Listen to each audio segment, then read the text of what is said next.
Chapter 2:24. The sudden change caused the originally tense atmosphere to calm down. Lu Changping and I didn't dare to act rashly and quietly waited for the arrival of that person. This also allowed me to heave a sigh of relief. At that moment, I was at an absolute disadvantage. No matter who it was, as long as it wasn't Lu Qingping's people, it would be beneficial to me. Using this interval, I sped up the circulation of Tao energy in my body to heal my injuries. Half a minute passed in the blink of an eye. Very quickly, that person arrived in the courtyard and stopped. The surging Tao energy didn't restrain itself and became clearer. Although Zhang Bingqing's cultivation was high, his sensitivity to Tao energy was far inferior to Lu Qingping's NI. At that moment, he finally noticed the situation. His expression changed, and he hurriedly ran to the window to look outside. Then his body froze, and he exclaimed in disbelief. Before I could react, the person that had stopped in the courtyard seemed to have seen Zhang Bingqing. He scoffed coldly and jumped to the second floor. Just like me, he entered through the broken window. When he entered, both Lu Changping and I were stunned. The person that came was Zhang Canwen. No one expected that Zhang Canwen, who had escaped with serious injuries and had been searched for half a month by our two groups, would appear here unscathed. Moreover, judging from his appearance, his qi of the way was even stronger than before. Not only was he not injured, but his cultivation levels seemed to have improved. At that moment, Zhang Bingqing finally recovered from his shock. He pointed at Zhang Canwen and revealed a weird smile. He said, "I thought that I would only catch a fish tonight. I didn't expect to catch a rabbit along the way. Little bastard, I couldn't find you after looking for so long. I didn't expect you to deliver yourself to me." His voice was filled with excitement, but Zhang Canwen didn't care about him at all. He raised his head to look at me, his face filled with disbelief. He asked me, "Why are you here?" "It's a long story." I smiled wryly and didn't mention it. I hurriedly asked him, "How are your injuries? Have you recovered?" This was what I was most worried about. Zhang Canwen was at the middle stage of glorious memory. Even if he couldn't defeat Lu Qingping, he could at least fight.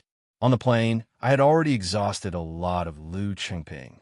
If the two of us worked together, we might be able to defeat Lu Qingping. Unknowingly, Zhang Canwen's beard had been shaved off. His clean and square chin looked really determined. It was obvious that he understood what I meant. He glanced at Lu Qingping before replying, "My injuries have all healed.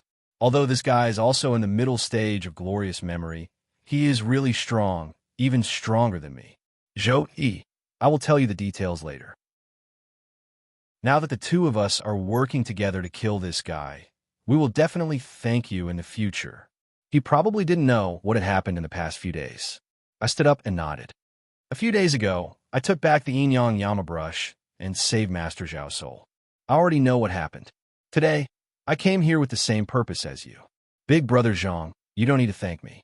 Let's do it together. Zhang Canwen's eyes lit up when he heard me mention Zhao Laozi's soul. However, it wasn't the time to discuss this. He suppressed his desire to ask and nodded heavily. He took out a yellow paper-like item and said, "Let's do it together." As soon as he said that, he lifted his foot and stepped forward. At the same time, a heroic voice suddenly rang out from his mouth. "Righteousness of heaven and earth." This was the first line of the Song of Righteousness. I didn't know why Zhang Canwen would suddenly recite this line, but after he stepped down, a thick white smoke suddenly appeared around his body.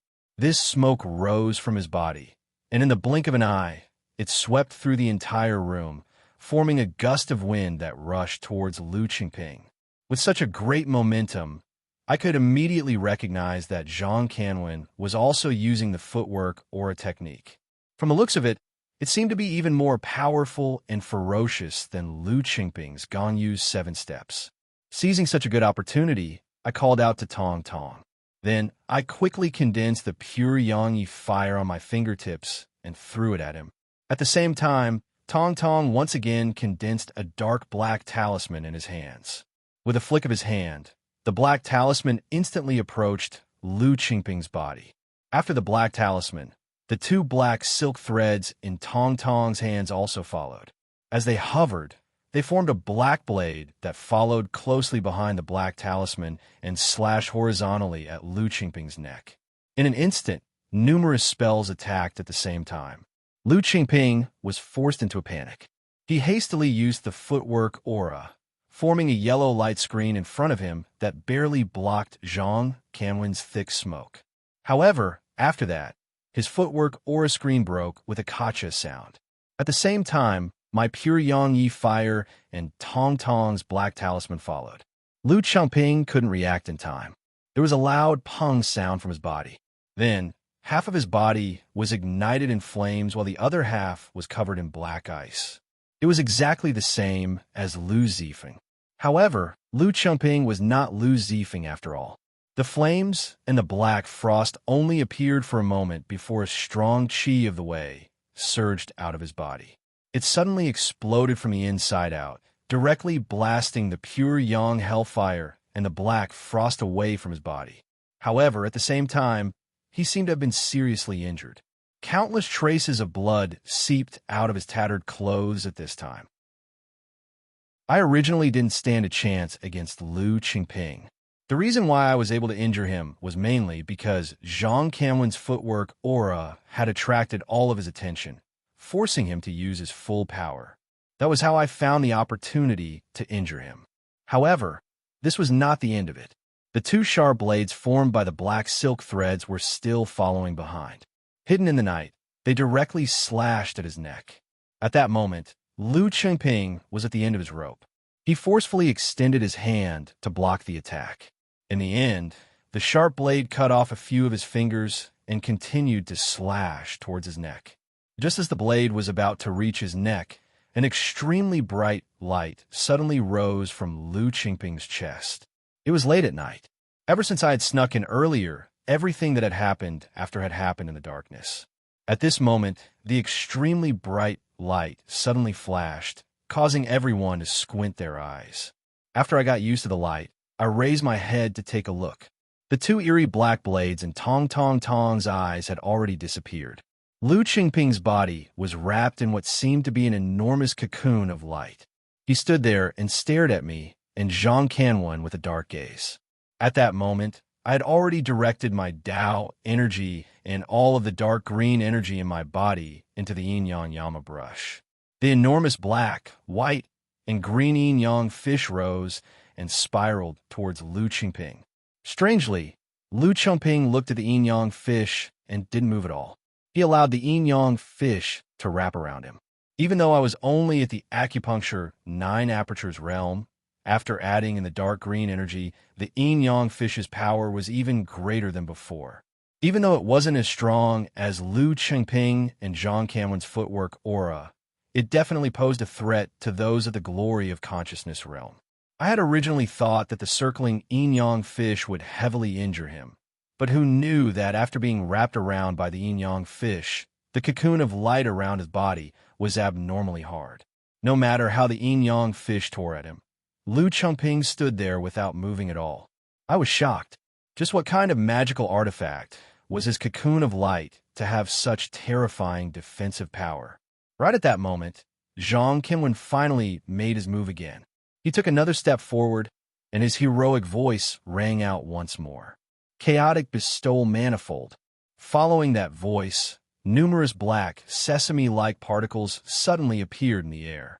They flew up from all directions and charged towards Lu Qingping. They tore through the air and let out countless screeches as they smashed into the cocoon of light around Lu Qingping's body. This time, his cocoon of light finally changed. There were countless small holes densely packed on the surface, but Lu Qingping, who was standing inside, wasn't injured at all. He looked at us with a disdainful smile. Zhang Canwen finally stopped and turned to look at me. We both frowned at the same time. Lu Qingping was a member of the Lu family after all, so he definitely had some unusual magical artifacts on him. It seemed that this cocoon of light was his life-saving technique. Even if Zhang Canwen and I had the absolute advantage by joining hands from the current situation, we didn't have the ability to break this cocoon of light.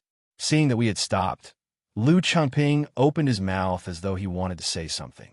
However, right at that moment, Zhang Bingsheng, who had been standing next to us, suddenly jumped out of the window with the intention of running away. This person had chosen a good time. Zhang Canwen and I had completely focused on Lu Qingping, so we hadn't noticed him.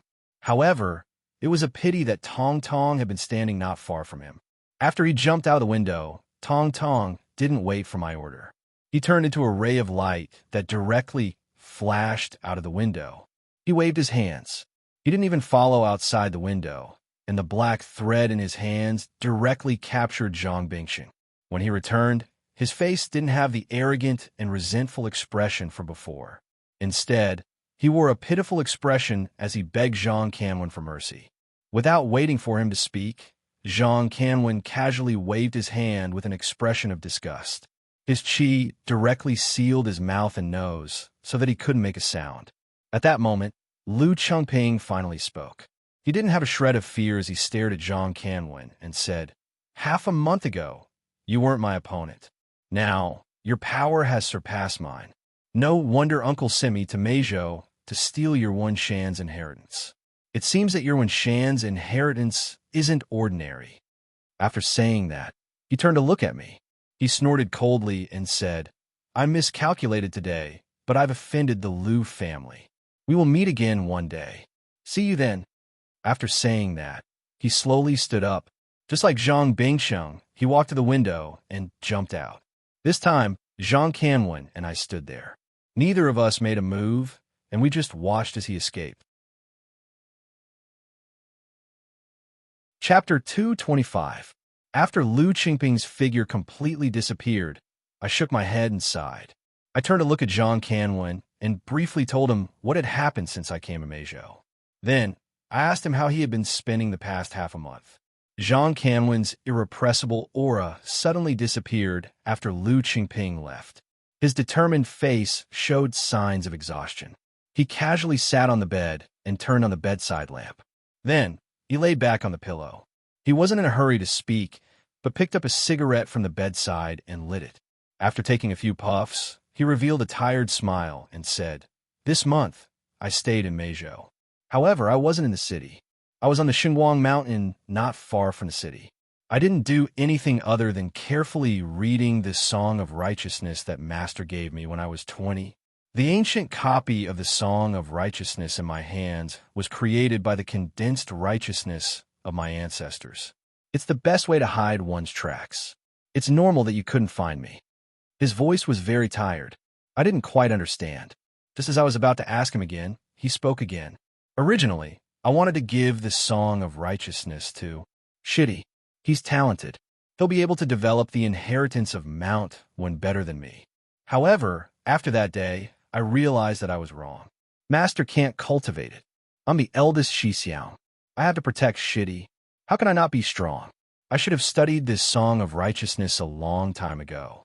Zhang Canwen casually put out the cigarette on the bedside and lit another one.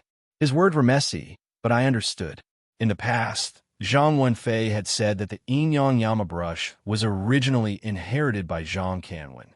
However, when Zhang Wenfei was 8, he gave it to Shitty so that he could nourish it from a young age. As for this Song of Righteousness, I could tell from Zhang Canwen's actions that it was definitely an inherited technique of Mount Wen. Zhang Canwen hadn't practiced it before because he wanted to leave it to his junior brother. It wasn't until half a month ago that he finally started to practice it on his own after the incident with the sect. Today, he finished learning it and left the mountain to kill his way here. Thinking about Zhang Wenfei, I felt sad. I opened my mouth, but I didn't know what to say. The two of us were silent for a long time. After Zhang Canwen finished another cigarette, he coughed a few times. He grinned and said, "Speaking of which, I really have to thank you. After the incident, there were many people in Meizhou who were indebted to my Wen Shan, but none of them came forward to say a word. Only you rushed over to help. Wenfei made a good friend. Words cannot express my gratitude. If you have any needs in the future, please don't hesitate to ask." I smiled wryly. I couldn't get through to him, so I didn't think about this. If I had come earlier, I might have been able to help. In the end, I was delayed for a few days. Hearing what I said, Zhang Canwen's expression became solemn. He shook his head and said, "Brother Zhou, don't say such things. You came from far away to save my master's soul and take back my sect's inherited magical tool. You already owe me a great favor. Don't blame yourself. When he mentioned the inherited magical tool, I recalled the yin-yang yama brush that I still had with me, as well as the last words that Lord Zhao had left behind. I quickly told Zhang Canwen about these things. However, I didn't mention that Lord Zhao had given me the yin-yang yama brush to use. I only took out the yin-yang yama brush and handed it to Zhang Canwen. Unexpectedly, Zhang Canwen shook his head and said with a smile, "I know my master very well. He has been in the mortal world all his life, so he knows the ways of the world the best. When he entrusted his daughter to you, he even told you the secret of this Dharma artifact. He must have promised to let you use this Dharma artifact." Originally, I didn't mention this to avoid awkwardness, but I didn't expect Zhang Canwen to guess it so quickly.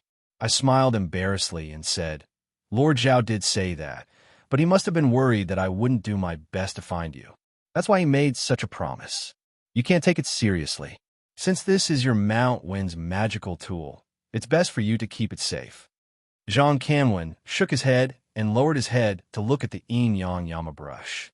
He sighed and said, "This is Wen Fei's magical tool. Last year, I heard him say that you used this magical tool better than he did. At that time, he sighed and said that if this wasn't his sect's inherited magical tool, he would definitely give it to you to use. I'm sure that's what he's thinking right now. If that's the case, you should accept it." "How can I do that?" I immediately became anxious. Lord Zhao's last wish was to revive the Mount Wen lineage. Without this inherited magical tool, how can we revive it? Zhang Canwen smiled and waved the ancient book-like magical tool in his hand. He said, "My Mount Wen lineage has more than one inherited magical tool. Relatively speaking, the Song of Righteousness ancient book in my hand is both a cultivation technique and a magical tool. Moreover, it was personally written by our ancestor, so it's more important to my Mount Wen lineage. This ancient book is enough to revive the lineage. Moreover, my master viewed the revival of the lineage as more important than the heavens. If this yin-yang yama brush could decide the revival of the lineage, do you think my master would tell you to keep this magical tool before he died? Don't say anything more and just accept it." I couldn't refute his words. After pondering for a while, I smiled and said, "All right, I'll accept it." However, Lord Zhao said that this book hides the secret that your Mount Wen lineage has guarded for thousands of years. If I discover anything in the future, I'll definitely tell you." Zhang Canwen didn't mind. He nodded and stood up. He picked up Zhang Bingcheng from the ground and asked, "Where's Grandpa Zhao buried?" He wanted to go to the grave and kill Zhang Bingcheng. Then, he could offer sacrifices to Grandpa Zhao's spirit in heaven. I told him the address of the cemetery we went to that day. Zhang Canwen nodded at me and asked for my address in Meizhou. Then he grabbed Zhang Bingcheng and jumped out of the window, disappearing into the night. After he left, only Tong Tong and I were left in the room. I asked Tong Tong to return to the jade bracelet. I wanted to leave immediately, but before I left, I remembered that this was Zhang Bingcheng's residence. If he died, the items in this room would be ownerless. It would be a waste to leave them here. Thus, I didn't hurry to leave. Instead, I started to search around. Soon, I found a large amount of cash, jewelry, and two strange-looking magic tools in the room. I didn't use the jewelry, so I just left them here. As for the cash, I took it with me. Although it was a worldly item, geomancy masters were also human beings. Many things couldn't be separated from these items. Apart from that, I was more interested in the two oddly shaped magic tools. One of them was the withered winter sweet magical tool that Zhang Bingcheng had just used. I didn't know its name, but I could guess that it was a magical tool used by Lord Zhao's master, Zhang Canwen's grandfather, Xuemei Daoist Zhang Wenyuan. I thought that this magical tool wasn't ordinary. However, after looking at it for a long time, I didn't find anything special about it. I simply put on my body. As for the other magical tool, it piqued my interest. From the outside, it looked like a small, archaic cauldron. It was about the size of a cigarette case and had an ancient design. Its color was dark, and it wasn't made of copper or iron. It was really heavy, but I couldn't tell what it was made of. What attracted me was the carving of mountains, rivers, and strange beasts on the surface of the small cauldron. In the middle of the carving, there were several curved lines that formed a character that looked like a seal script. I could vaguely tell that the handwriting was Liang, but that wasn't the most important thing. The most important thing was that from the shape of the handwriting, it looked very similar to the 3 big words death scripture on the silk book that the Red Shadow had given me. The two should be in the same font. Back when I was in university, I had studied this type of writing in the death scripture. At that time, I discovered that although these characters looked like seal script, they were much simpler and somewhat similar to the Oracle bone script. However, there were only a few hundred characters recorded in the Oracle bone script. I couldn't find a reference to compare them, so I couldn't confirm if they were the Oracle bone script or not. It wasn't until today that I saw this small cauldron that I was certain that these characters weren't Oracle bone inscriptions. At that time, I had looked through many Oracle bone inscriptions. Although there were similarities between the two, I could also find some differences. However, the character Liang on this small cauldron was exactly the same as the characters in the death scripture. Chapter 226. Thinking about this possibility, I couldn't help but feel excited. However, after looking at it for a long time, I couldn't find any other valuable clues except for that word. I looked at it for a while and was about to take the cauldron with me to study it later. But at this moment, I suddenly thought that since Zhang Bingsheng had carefully kept this cauldron, could it be a celestial tool? Celestial tools were nurtured by the Tao Qi all year round, so they had a faint halo on their surface. Ordinary people couldn't see it, but cultivators could recognize it at a glance. However, this was only under normal circumstances. There were some special celestial tools that didn't have this halo because of the material and the spirit of the tool. For example, the Celestial Master's celestial tool that Han Wan-an had used looked like an ordinary leaf. If he hadn't told me, I wouldn't have thought that it was a celestial tool. This small cauldron didn't have a halo of Tao Qi, but it was easy to determine whether it was a celestial tool or not. I just needed to pour Tao Qi into it. As long as it was a celestial tool, it would respond to Tao Qi. With that in mind, I guided Tao Qi and poured it into the small cauldron. At first, I just wanted to pour some Tao Qi into it to test the reaction.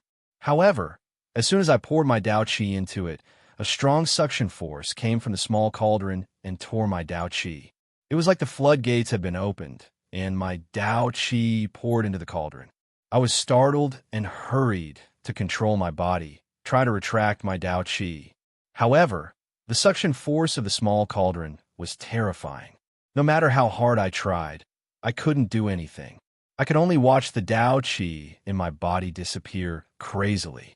At first, I wasn't too worried. Since I had the true dragon vein, I could just use my dragon Qi to replenish it. However, when I had lost more than half of my Tao Qi, the small cauldron suction force didn't show any signs of stopping. I finally started to panic. To a feng shui master, Tao Qi was like an ordinary person's Qi.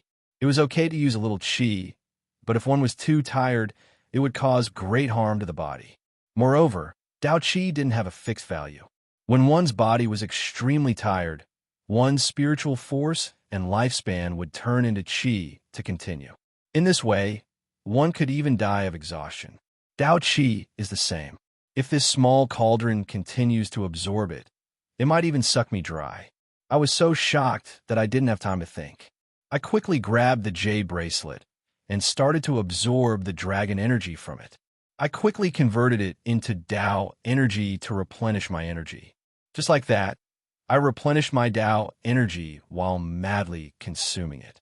After close to half an hour, the small cauldron suction force finally calmed down. It wasn't as fierce as before. I finally seized the opportunity to cut off the connection of the Tao energy and hurriedly threw the small cauldron to the ground. At that moment, my face was extremely pale. The 9 apertures Tao Qi in my heaven meridian had been completely used up. I had a splitting headache and my body was extremely exhausted. I didn't even have the ability to think. The only instinct I had left was to grab the jade bracelet and close my eyes to crazily absorb the Tao energy. After an hour, the Taoist energy in my body was replenished. After it had circulated in my meridians for a full cycle, the discomfort in my body finally disappeared. When I opened my eyes again, I looked at the small cauldron in front of me and couldn't help but feel terrified. Based on the difference in power of a magic tool, the Tao energy required to use it would be different. Generally speaking, the more powerful the magic tool, the more Tao energy it would require. From the situation just now, this inconspicuous small cauldron could even be said to be a celestial master magic tool. After all, the magic tool had to be used. Generally speaking, activating the magic tool wouldn't consume too much of the magic tool. It would only consume more Tao energy in the process of using it. Just like Han Wen back then, she was able to support the use of the leaf-shaped celestial master magic tool when she was only in the dragon-seeking realm. The current me had the cultivation of blocked acupoint 9 apertures. Moreover, when I was in the dragon-seeking realm, I had 5 light pillars of Tao Qi in my body. Even though I had reached the blocked acupoint realm, I naturally had more Tao Qi than others.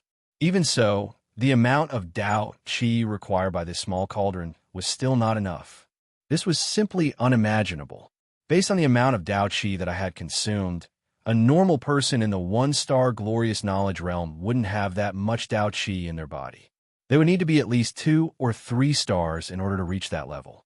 What was even more terrifying was that even though I consumed so much Tao Qi, the small cauldron was still quietly lying on the ground in front of me without any reaction. It seemed that even after I had consumed so much Tao Qi, it was still not enough to activate it.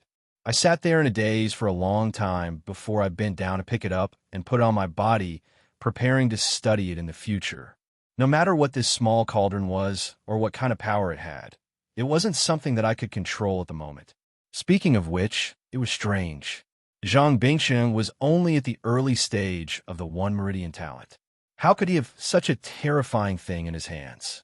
I couldn't understand it, no matter how much I thought about it. In the end, I could only guess that this item had been passed down from Wen Shan's lineage. After all, Zhang Bingsheng was Daoist Xuemei's youngest son. After the change in Wen Shan's lineage, although Old Man Zhao had inherited the lineage, Daoist Xuemei might have secretly passed something to Zhang Bingsheng before she passed away. After putting away the small cauldron, I immediately left the place. After returning to the hotel, I called Wang Kuan and the rest, asking them to stop their search and return to the hotel to meet up with me. For the next day, I stayed in the hotel to rest. On the second night, Zhang Kanwen finally appeared again. He looked even more exhausted than before, but he seemed to be in high spirits. He didn't mention how to deal with Zhang Bingsheng, and I didn't ask. I just asked him if he had anything else to do. If he ignored me, he could come with me to Shenzhen. In the past few days, I had made up my mind. After everything here was settled, I would go back to Shenzhen and open a shop that dealt with metaphysical items of geomancy. Of course, I would let Xie Chenghua and Lu Chuan to take care of the shop. I wouldn't stay in the shop, and I wouldn't let Zhang Kanwen stay there either. I had already experienced the Lu family's ruthlessness. I wouldn't give them a chance to find me. The reason why I had asked Zhang Kanwen to come with me was because I wanted him to leave Meizhou to relax. I didn't want him to be stuck in his hometown. Zhang Kanwen shook his head and told me that he only had 4 torn pages of the Song of Righteousness. Most of the remaining pages were in a secret place of inheritance in Wen Shan's lineage. He wanted to go there and take out the complete ancient copy of the Song of Righteousness. This was what Old Man Zhao had told him when he had escaped from Zhang Bingsheng's ambush. After taking the ancient copy of the Song of Righteousness, he would find a secret place to cultivate. He wouldn't come out for a short period of time. Since he had said so, I didn't force him. I just told him to be careful and be careful of the Lu family's revenge. He shouldn't expose his whereabouts. Although Zhang Kanwen looked rough and boorish, he was actually very meticulous. I didn't need to tell him about it, as he understood it himself. However, he still nodded at me solemnly and gave me his phone number so that I could contact him. Then, he bid farewell and left. It had been 2 days since Lu Chengping had escaped. I didn't dare to stay in Meizhou any longer.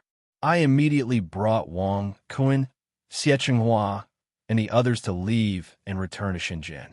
When I arrived in Shenzhen, I went to meet Wang Yongjun and told him that I wanted to open a shop. Then, I asked him to help me find a shop in the antique market. As soon as Wang Yongjun heard me, he waved his hand. There's no need to look for them. I have several shops that are suitable for me. Then, he called his people and asked them to send me the information of several shops. After a while, I confirmed the location of the shops. It was in the antique and jade market in Shenzhen. It was a quiet and secluded place. Moreover, it was spacious with 2 floors, around 300 square meters. In Shenzhen, where every inch of land was worth its weight in gold, a 300 square meter shop was a sky-high price. However, Wang Yongjun waved his hand and said, "This is a shop that I'm investing in. It's just idle in my hands. I can use it as I please." I thought about it and didn't try to be polite with him. I agreed. Then, I called Xie Chenghua and Lu Chuanda to meet with him. I heard that these two were the presidents of the metaphysics school branches in Zhuhai and Foshan. Wang Yongjun was full of respect for them. He stood up and greeted them. When he heard that I would arrange for these two to work in my shop and be his company's consultants, Wang Yongjun was flattered. He repeatedly said that he would give them a generous annual salary. However, since I had taken the shop for free, I wouldn't ask him to pay the salary. I told him that Xie Chenghua and Lu Chuanda would work in my shop, so I would pay for their salaries. Moreover, I would be leaving Shenzhen for a while. They would be his company's consultants, but they would temporarily share my duties. They didn't need a salary. With Wang Yongjun's keen eyes, he could see that Xie Chenghua and Lu Chuanda were obedient to me. Seeing my firm attitude, he didn't insist. He nodded and confirmed this matter. In the next few days, Xie Chenghua, Lu Chuanda, and even Wang Yongjun were busy preparing for the shop. On the contrary, I was quite free. I stayed in the hotel and made a few talismans. I saved them and sold them in the shop. The reason why I wanted to open a shop wasn't just to make money. I wanted to settle Xie Chenghua and Lu Chuanda. Moreover, to avoid the Lu family, I had to leave Shenzhen. I couldn't let Wang Yongjun pay me for nothing. After thinking about it for a while, I had this idea. After the shop was finished, Wang Yongjun sent Wang Kun to take a few people with him. He told me that they would work here. Then, he asked me to give the shop a name. I remembered the name of the old shop that I had found a magical compass. I decided to hang a horizontal board for my shop with the words Feng Shui Metaphysics written on it. Although the 4 words were vague, people who needed the shop would know what they needed when they saw the name of the shop. After finishing this business, I didn't dare to stay in Shenzhen due to the threat of the Lu family. I hurried to leave. However, when I returned to the hotel to pack my luggage, I saw that the door to my room was ajar. I could hear people talking inside. I was startled. Before I could react, the door in front of me was pulled open from the inside. A chubby face peeked out from behind the door. Seeing that face, my eyes widened. Chapter 2:27. It's this guy. I was excited at first, but then many questions popped up. How did this guy escape from Fire God Temple? How did you find me? Before I could ask, the fatty chuckled and walked over, hugging me. Looking at his actions, my eyes turned red. This fellow had entered such a terrifying place like Fire God Temple. Who knew how much terror and despair he had experienced in the past year before he finally managed to walk out of it in one piece? Just as I was feeling emotional, the fatty let go of me after hugging me lightly. Then he chuckled and said to me, "You're living quite comfortably, staying in a 5-star hotel all year round. I tried it just now, the bed is so soft. TSK, you really know how to enjoy yourself. Compared to your room, the small room I used to live in my sect is like a pig's nest." Hearing him exclaim, I didn't know whether to laugh or cry. This guy had escaped from death, but his heartless personality hadn't changed at all. Just as I was about to speak, he pulled me back and said with shifty eyes, "Also, you actually know Yi Piampian. Why didn't you tell me before?" "What? Yi Piampian? How does he know about this?" Before I could react, the fatty dodged to the side. I looked up and saw Yi Piampian, who was wearing a black dress, standing not far behind him. She frowned and looked at me with a concerned gaze. I didn't know why, but I felt a little awkward. It was probably because Yi Piampian had taken care of me for over a month. That was the worst period of my life, and I couldn't get out of it.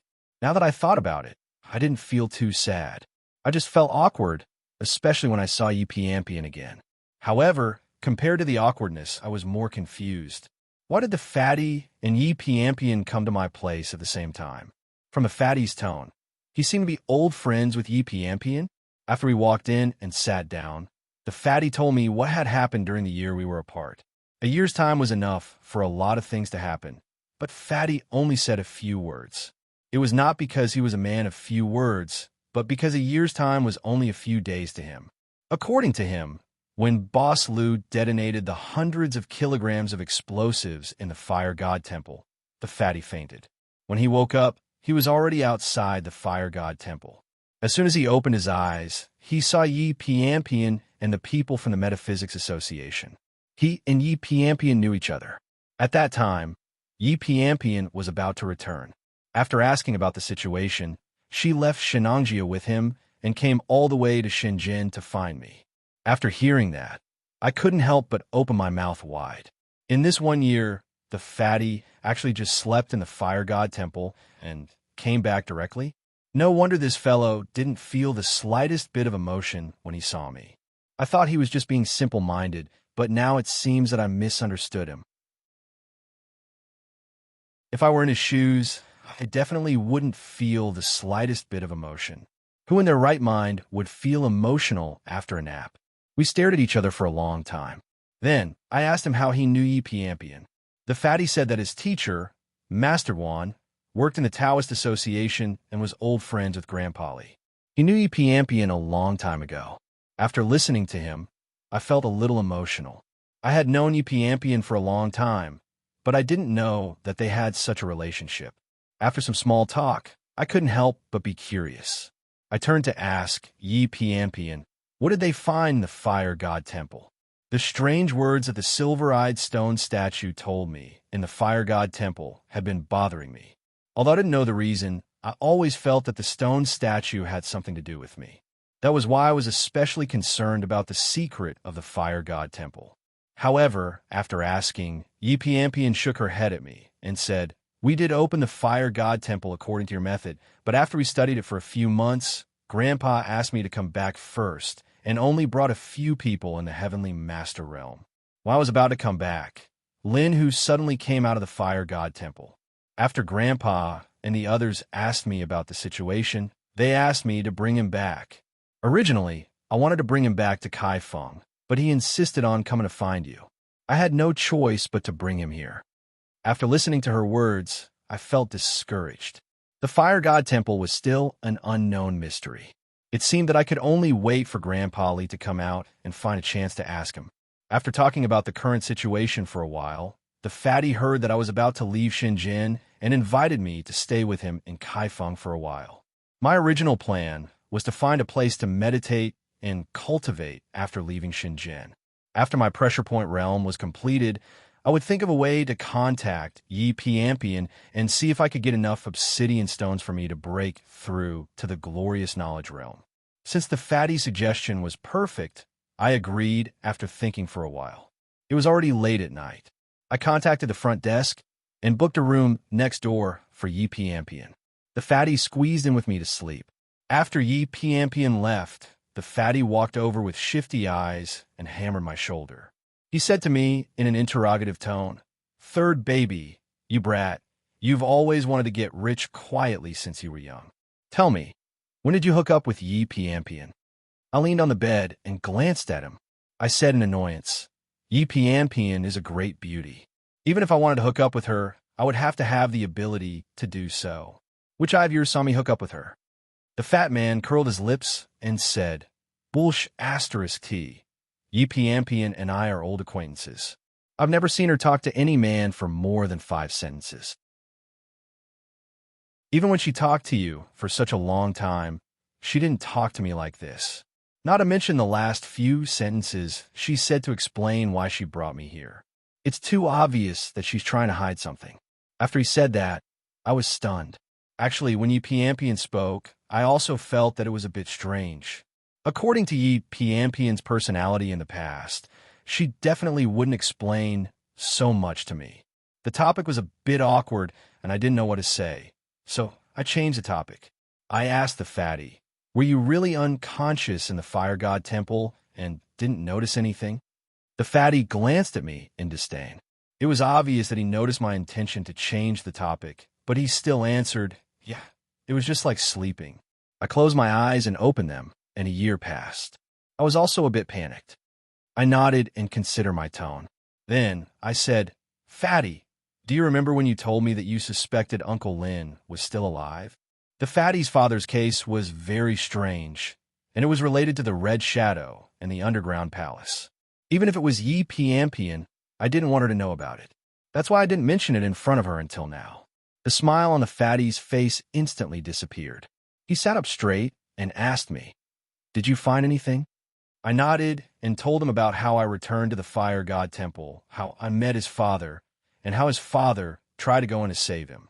However, when I talked about how his father passed through the fire ring and entered the fire god temple, I hesitated and didn't say it. Fatty and I grew up together, so I knew his personality very well. Although he usually laughed and didn't do anything proper, he was the most serious when something happened to him. If he knew that Uncle Lin entered the fire god temple to save him and didn't come out with him, he would probably immediately run back. That's why I definitely couldn't tell him about it now. I'd better wait and see if there was any news from Grampsley. Then I'll decide if I should tell the fatty or not. Hearing my words, the fatty immediately jumped up from the bed and pulled me and asked in a hurry, "Is what you said true? You saw with your own eyes that my dad is still alive?" I nodded with certainty.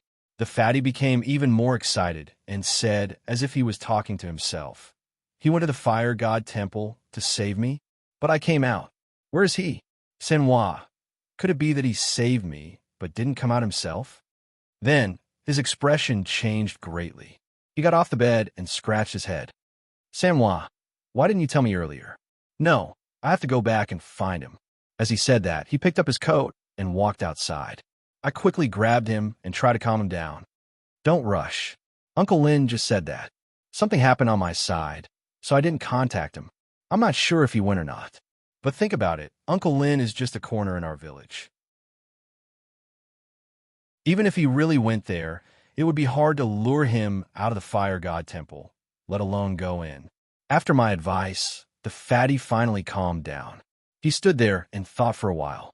Then he sighed and sat down again. I heaved a sigh of relief. Luckily, I didn't tell him what happened.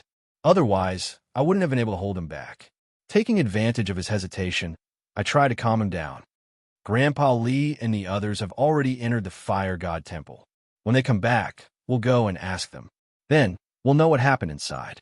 Even if Uncle Lin really went in, you have to wait until Grandpa Lee comes back if you want to find him." The fatty hesitated for a while, but eventually nodded. After this incident, although the fatty didn't act impulsively, he was a lot more depressed. He didn't say anything else and just laid down to sleep. I also laid down, but I couldn't fall asleep.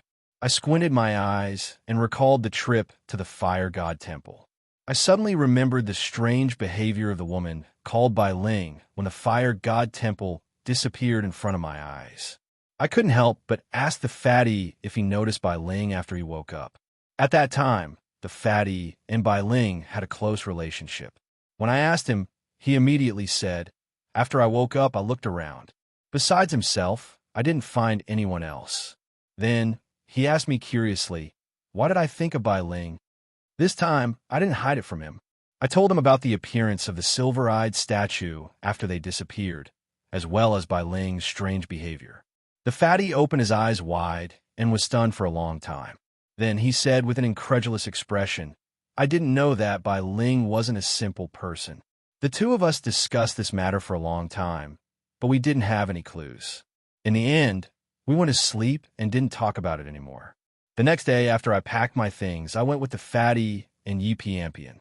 I was about to take a taxi to the train station when I suddenly received a call from Suziyu. On the phone, Suziyu told me that she had finished her business and had contacted the people of Mount Longhu of the Zhengyi school. They had agreed to let her join Mount Longhu.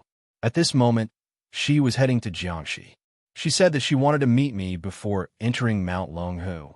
Ever since I got to know Suziyu, she seemed to have been cursed by fate.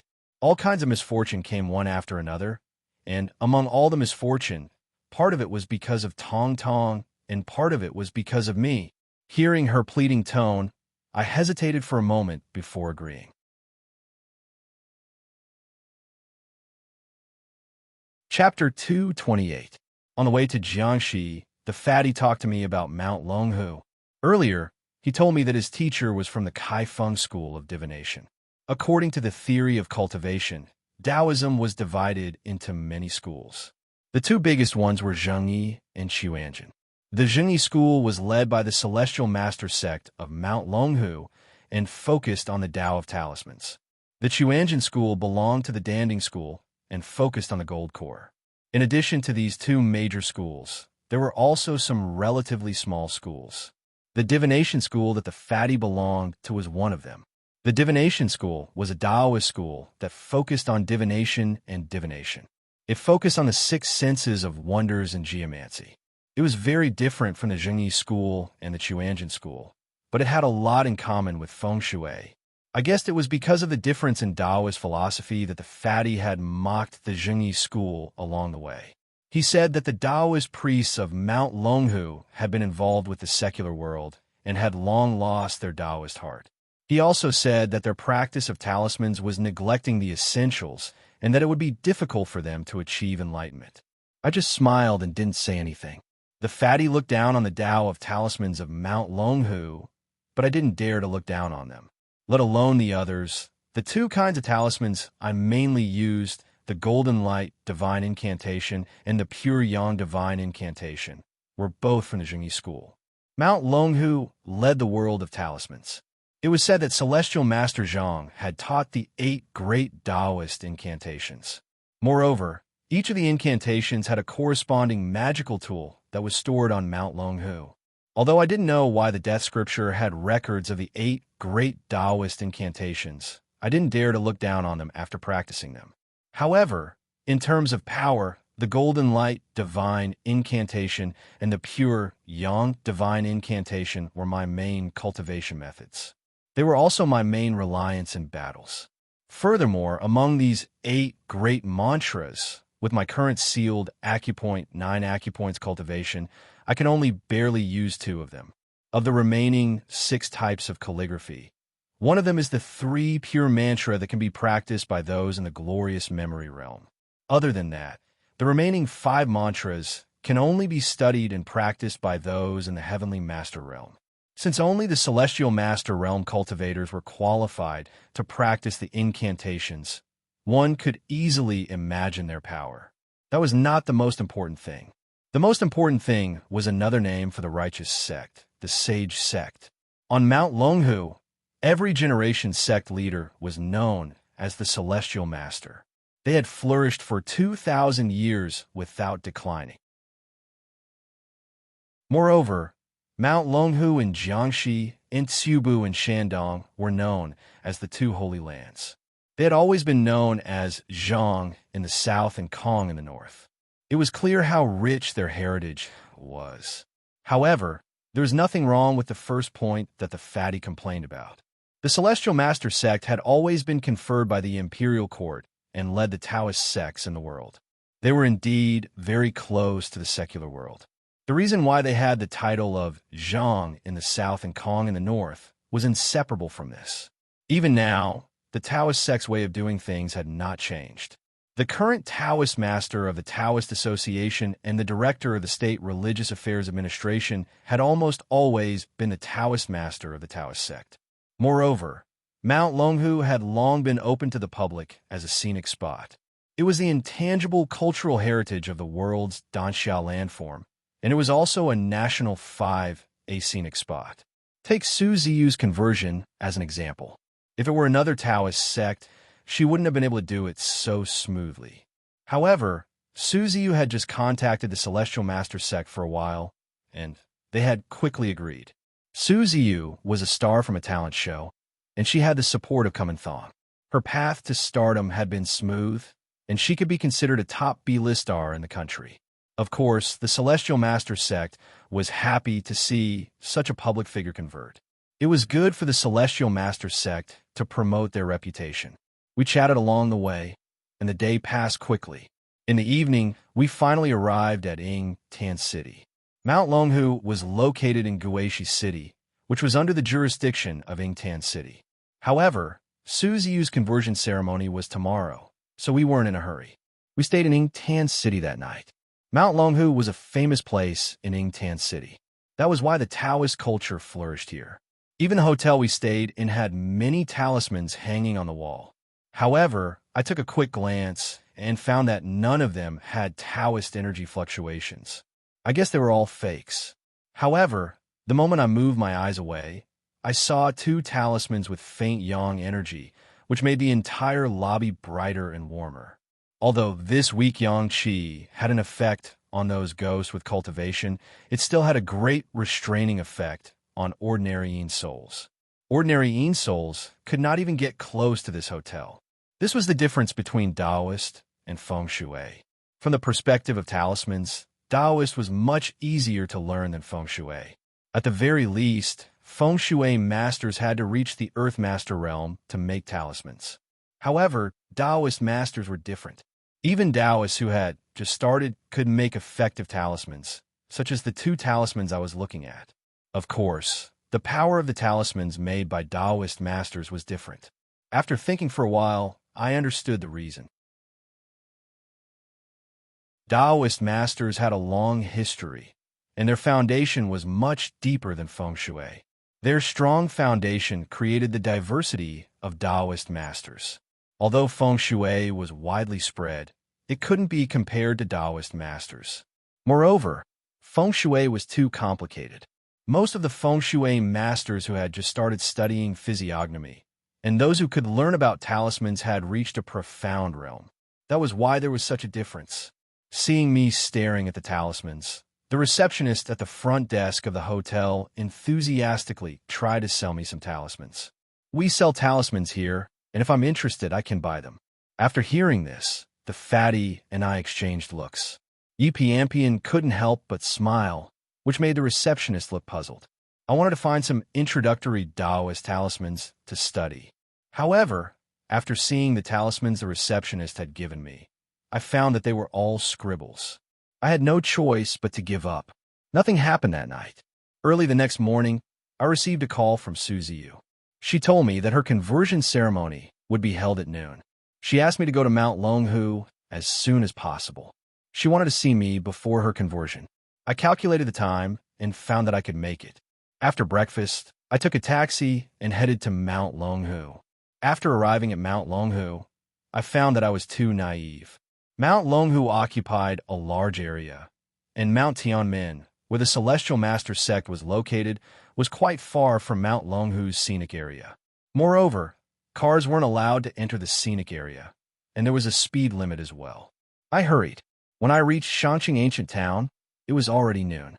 I called Suziu, and she told me that she was in Shanqing Palace and that the conversion ceremony was about to begin. She could only meet me after the ceremony. I was a little embarrassed, so I apologized to Suziu. She didn't seem to be offended. Her tone was still indifferent, without a trace of emotion. Her state of mind was like that of someone who didn't care about worldly affairs. I wondered if her decision to convert had changed her. After learning about the situation, I wasn't in a hurry. I leisurely walked up the mountain. When I reached Shanqing Palace, the conversion hall had already been cordoned off. There were a few paper cards with Suziu's portrait on them. There were also a lot of reporters surrounding the hall. They all stuck their heads out to look inside. I didn't know much about Suziu's status as a celebrity. Now that I saw so many reporters, I couldn't help but sigh. When I came, I said that I was here to see a friend. The fatty and Yipiampian didn't expect such a situation, and they looked surprised. The fatty pulled me and asked me with a surprised face, "The friend you were talking about, is it this female celebrity?" After I nodded, the fatty's surprised face turned into admiration. "When did you get together with this female celebrity?"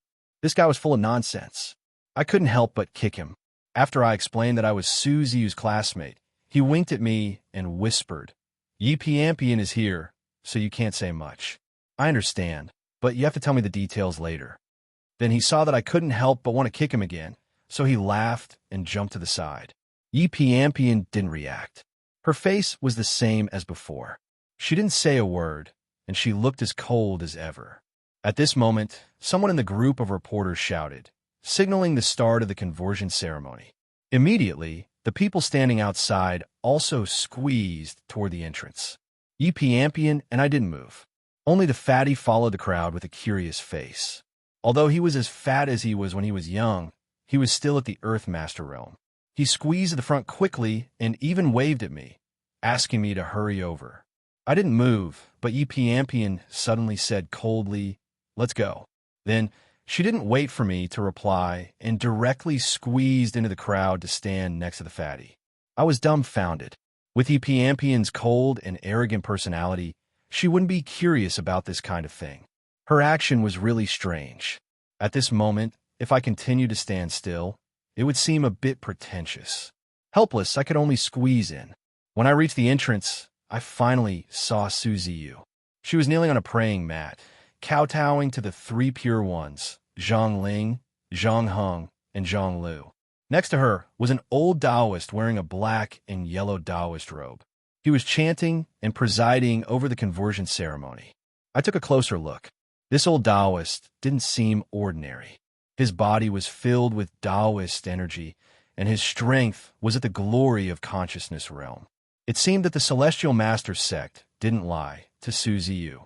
They even sent a Taoist with a profound cultivation to the conversion ceremony. The conversion ceremony was simple. After kowtowing to the three pure ones and the patriarchs, the old Taoist gave Su Ziyu a Taoist robe and a Taoist crown. Then he swung his horsetail whisk at Su Ziyu's head and chanted a few verses. That was it. After the conversion ceremony was over, Su Ziyu stood up and glanced at the entrance. I didn't know if she saw me or not, but she quickly left the hall and went to the side hall. As soon as she left, the group of reporters around me also scattered and ran to the entrance of the side hall. Not long after, I received a call from Su Ziyu. She asked me to meet her in the side hall. When the three of us arrived at the entrance of the side hall, a group of reporters was excitedly shouting at Su Ziyu's manager, asking for an interview. The middle-aged manager impatiently refused, saying that Su Ziyu had left the entertainment circle and wouldn't accept interviews anymore. When she saw me, she wiped her sweat and hurriedly pulled me inside. Originally, I wanted to ask the fatty and Yi Piampian to go with me, but they both stopped and stood there without moving. In the end, I went in alone. When I saw Su Ziyu again, she had tied up her hair and was wearing a black Taoist robe. Her thin body made the Taoist robe look abnormally large. She stood there with a desolate expression. I felt a little emotional. I didn't know what she was thinking when she found someone to make come in thong and enter the entertainment circle. However, after going through so many trials and tribulations, a secluded cultivation place was perhaps the best place for her to return to. Just as I was feeling emotional, Su Ziyu, who was standing calmly in front of me, suddenly bit her lower lip. Then, she took 2 steps forward and hugged me.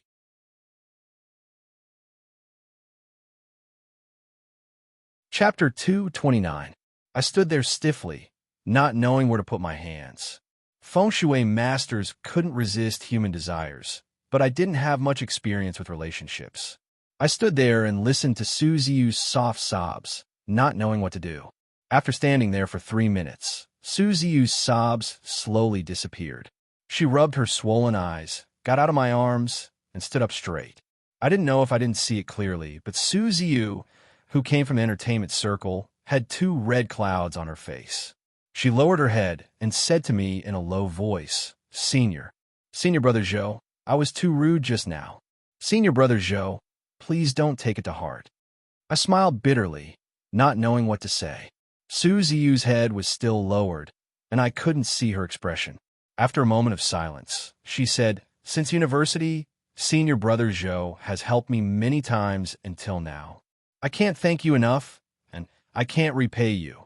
Although I've converted today, if there's anything Senior Brother Zhou needs me to do, please tell me. Her voice became softer and softer until it couldn't be heard. I stood on the side, confused. I thought for a long time, but I couldn't think of anything I needed Suzy Yu to do. After a long time, I smiled awkwardly and said, "Your three souls are unstable, so cultivate well from now on and set foot on the path of righteousness. From now on, having something to rely on in your path will be the biggest request I have for you." As soon as I said that, Suzy Yu suddenly covered her mouth. Large teardrops formed a line in her eyes and rolled down. She was actually extremely sad. I didn't know what was happening, and I stood there, not knowing what to do. At this moment, at the side door of the hall, the old Taoist wearing a black and yellow robe, who had presided over Suzy Yu's conversion ceremony, suddenly walked in. When he saw Suzy Yu's tears, he was a bit surprised. After a moment of daze, he said, "Suzy Yu, the Taoist Master Mansion has prepared the 3 ancestral images in the Taoist Master Dojo. The ceremony is about to begin. Quickly go over." After he said that, Suzy Yu still covered her mouth and rushed to the door. However, when she reached the door, she stopped and turned to look at me. Then, she finally disappeared. After Suzy Yu left, the old Taoist didn't hurry to leave. Instead, he looked at me with interest and asked, "Little friend, you seem to be someone from the metaphysics world. May I know who your teacher is?" Although he said that he wanted to know who my master was, he was actually trying to find out my background. I didn't have anything to do with the Celestial Master cult, so I didn't have anything to fear. I answered casually with a smile, "I'm Zhou Yi, a member of the Mystic Society. I've been cultivating alone since I was young, and I don't have a master." I thought that the old Taoist was just asking casually, but after hearing my answer, his expression changed drastically, and he asked, "Zhou Yi, the genius Zhou Yi of the Mystic Society that appears once in 1,000 years?" I was dumbfounded. I had indeed displayed extraordinary talent during the Young Phoenix gathering, but where did the title of once in 1,000 years come from? I rubbed my nose and nodded awkwardly. It's a bit exaggerated to say that it's once in 1,000 years, but I'm indeed Zhou Yi. The old Taoist recovered from his shock after a long time and hurriedly asked me, "Taoist Zhou, why did you come to my Mount Longhu?" It seemed that ever since the Young Phoenix gathering, my name had spread throughout the metaphysics world. This old Taoist was already so old, but he had just called me little friend. Now, he had changed it to fellow Taoist. Moreover, he even asked me what I wanted. It was obvious that he was talking to me as an equal. I shook my head and said, "Suzy and I, no, Su Miaoyu and I are university classmates. I only came to watch her conversion ceremony, so I wouldn't dare to say that I wanted to meet her." The old Taoist seemed to be relieved, but he immediately said, "I didn't know that fellow Taoist would come, so I've neglected you." However, the conversion ceremony was only a secular ceremony. Later, in the Celestial Master Mansion, there will be a formal apprenticeship ceremony for you to join our Celestial Master sect. If fellow Taoist Zhou has time, why don't you come inside and watch? His words made me feel flattered. The Celestial Master Mansion's full name was Celestial Master Mansion of the Han Dynasty, also known as the Great Taoist Mansion. It was the residence of Celestial Master Zhang. Although there was a scenic area in the Celestial Master Mansion, it was only open to the public. The real Celestial Master Mansion was the core of the Celestial Master sect, so they wouldn't easily invite outsiders in. Although I didn't really want to watch Suzy Yu's apprenticeship ceremony, I was still quite curious about the Celestial Master Mansion. Moreover, they had already invited me, so it would be disrespectful if I refused. After thinking for a while, I nodded and agreed. Then, I asked him, "I have 2 good friends who are waiting outside the side hall. Can they go with me?" The old Taoist nodded without hesitation. "If they're both from the metaphysics world, it's fine. Fellow Taoist, you can call them in and go with me to the Celestial Master Mansion." I went out and told the fatty and Yi Piampian about this. They didn't say anything and followed me inside. The old Taoist was surprised to see Yi Piampian. After a slight hesitation, he cupped his hands and asked, "Fellow Taoist, are you Vice President Yi of the Metaphysics Society?" His words stunned me.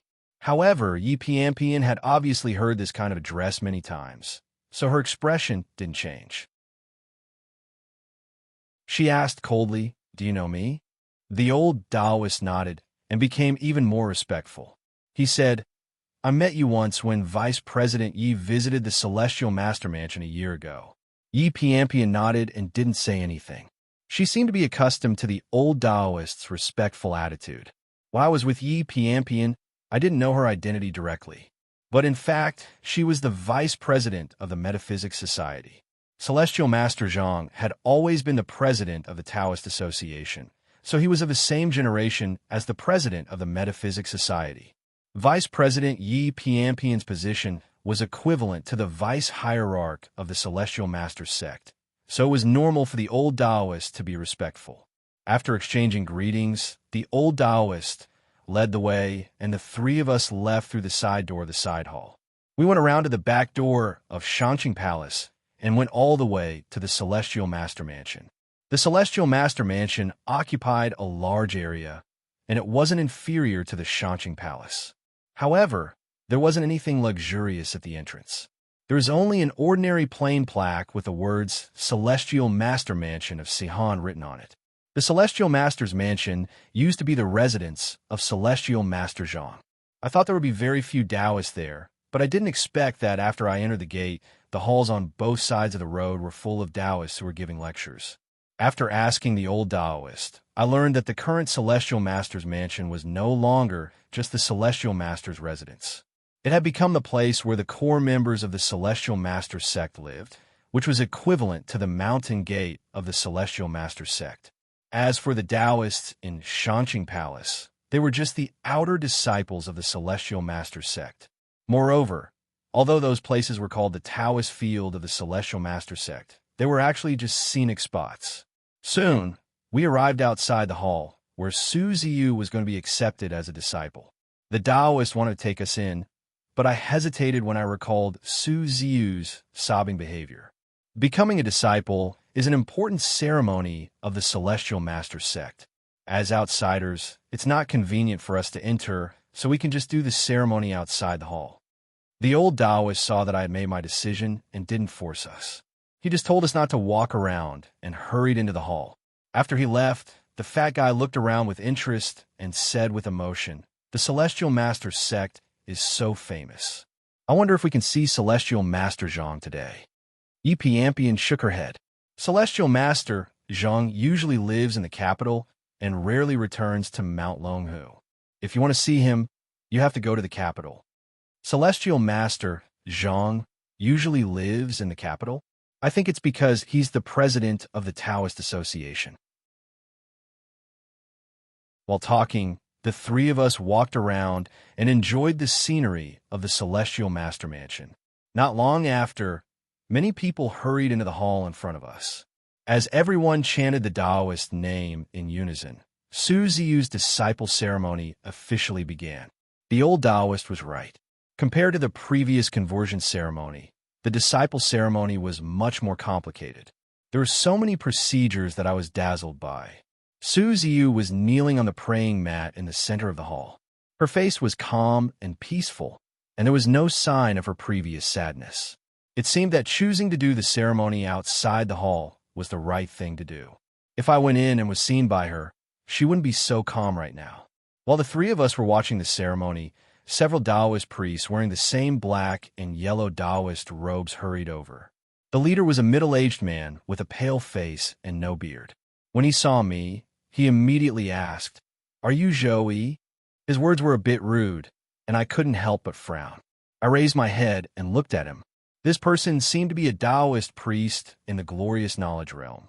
His Taoist energy was surging, and he was a bit stronger than the old Taoist priest from before.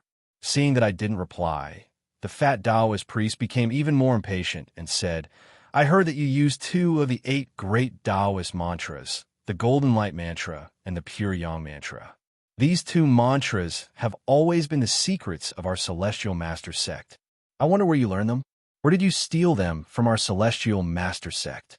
As soon as he said that, not only me, but even the fat man and Yi Piampian's expressions changed. They stared coldly at the fat Taoist priest. I sneered. "There are more Taoist sects than just your Longhu Mountain. Do I need to report where I learned them to you?" The fat Taoist priest snorted and said disdainfully, Although our Longhu Mountain isn't the only Taoist sect in the world, only our Longhu Mountain has these 8 great mantras. If you didn't steal them from our Longhu Mountain, then tell me where you got them from. If you don't give me a reason today, don't even think about leaving our Longhu Mountain in one piece.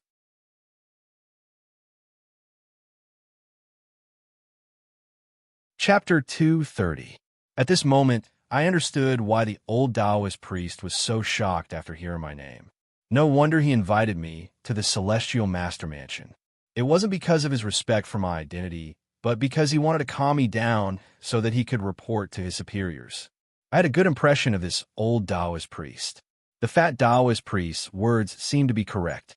Currently, only Mount Longhu had the inheritance of the 8 great Taoist mantras. However, it didn't mean that Mount Longhu had the rights to them.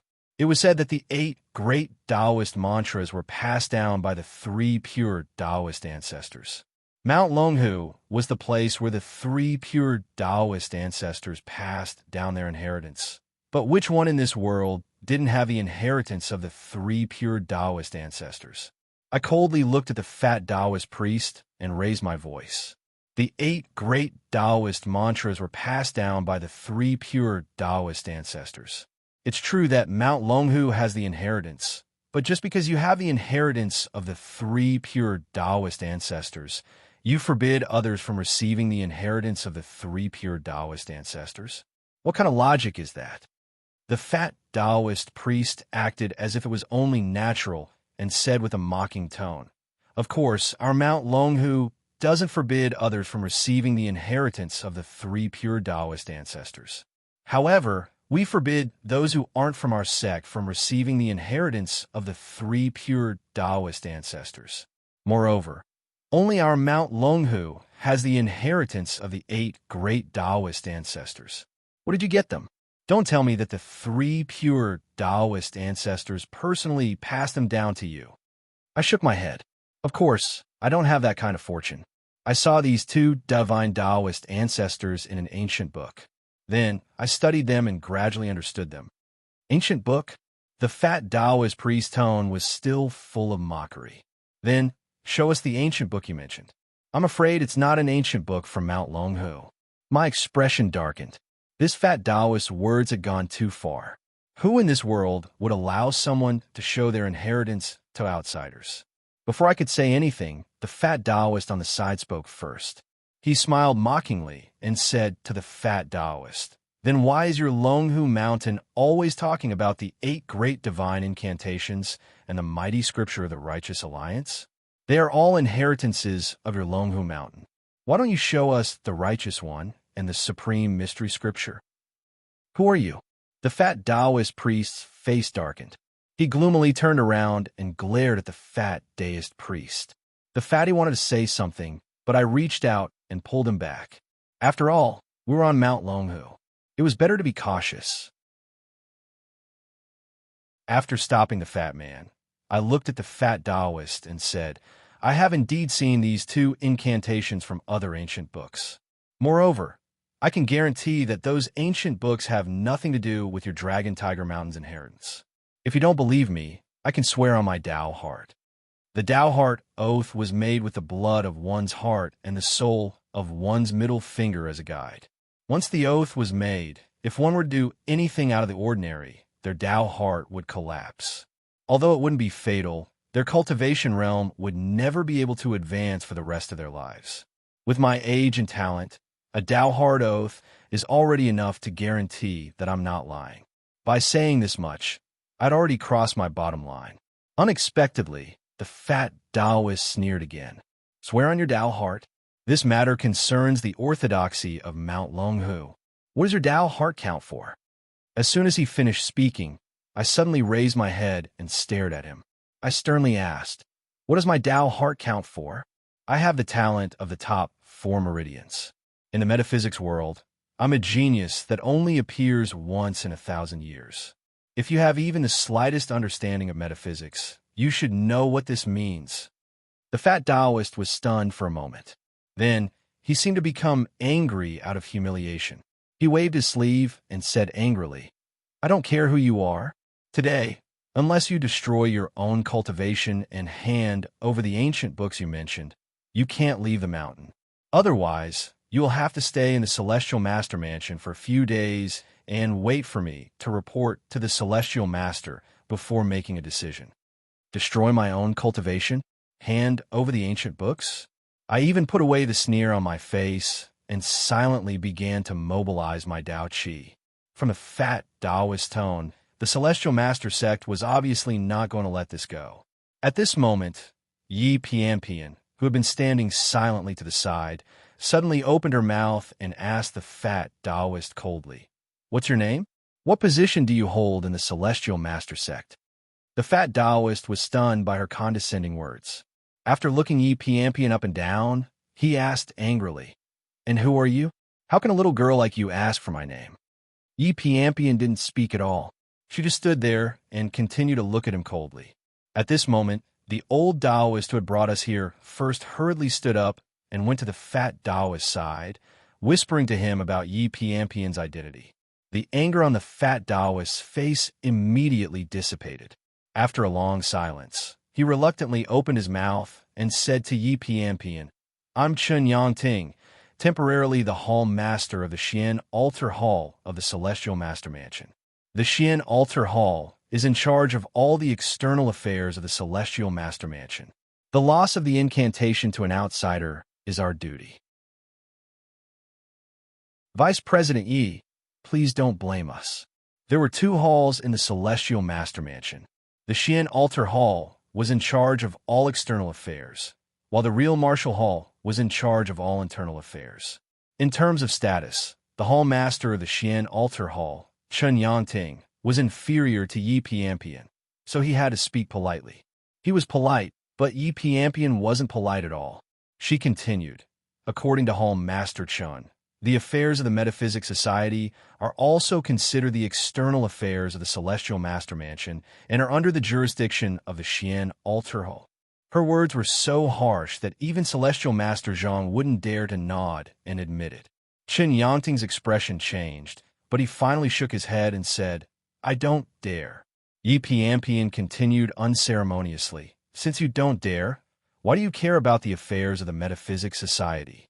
Zhou Yi is a once-in-a-thousand-year genius of the Metaphysic Society. If anything happens to him in Longhu Mountain today, the Metaphysic Society won't let it go. When the Taoist and Xian sects fight, even Celestial Master Zhang won't be able to save your life." At this moment, Yi Pianpian didn't have her cold and silent appearance from before. Her gaze beneath her slightly frowning brows carried a frightening glow, and she seemed to be driving away annoying flies. She casually waved her hand and said coldly, "Now, either you attack us or fuck off." Chen Yangting's face suddenly turned the color of a pig's liver.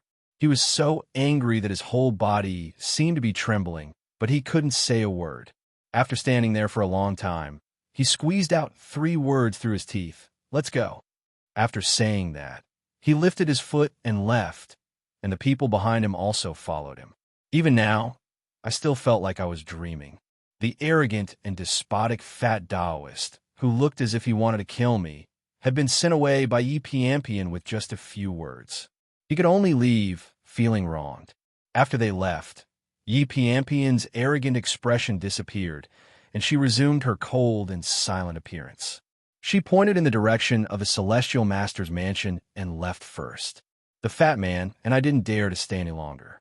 We quickly followed her and headed back to Shanqing Palace. When we got out of Shanqing Palace, we bumped into a group of reporters.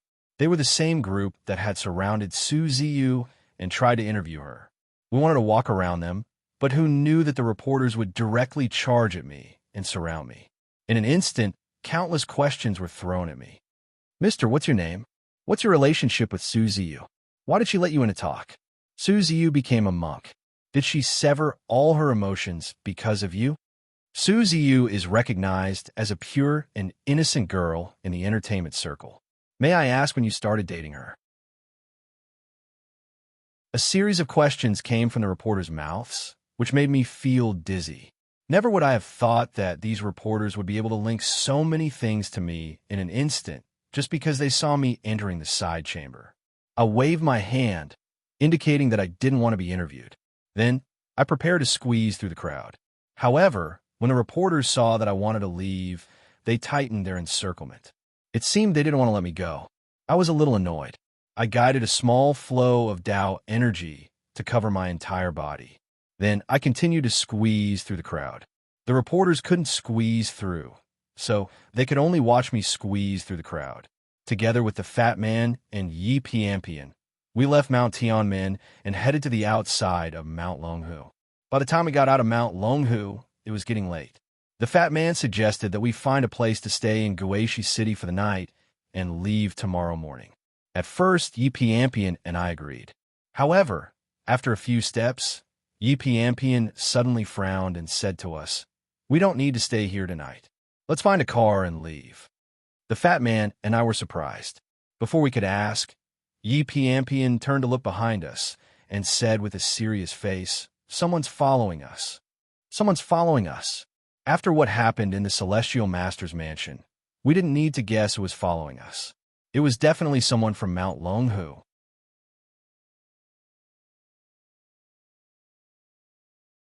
Chapter 231. As the leader of the Taoist sects, Celestial Master Cult's power was unfathomable. The fatty and my expressions changed. We didn't dare to delay, and quickly found a car to head towards Ingtan City. Along the way, the fatty and I urged the driver to speed up, but Yi Piampian's brows furrowed tighter and tighter. Her cultivation was higher than mine, and I couldn't sense the location of the people chasing behind us, but she could. From her expression, I didn't even need to ask to know that it was definitely the people from Celestial Master Cult that were getting closer. It was already late at night, and there were very few cars on the road. When the car we were in reached a desolate road, even I felt a few presences rapidly closing in on us. Each of the presences were extremely strong, and were at least in the realm of glory of consciousness. After we gave him the money, the driver had already increased the speed of the car to the maximum, but it was just a taxi after all, so it couldn't go any faster. After driving for another 10 minutes, the strong presences were already less than a kilometer away from us. Fatty and I remained silent, but Yi Piampian suddenly opened her mouth and said to the driver, "Sir, please pull over in front of us." I was shocked and quickly asked Yi Piampian why she had to stop.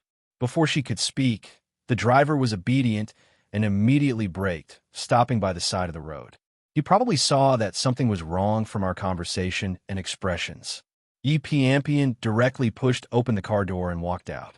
After the fatty and I followed, she said, "With our speed, we definitely can't escape.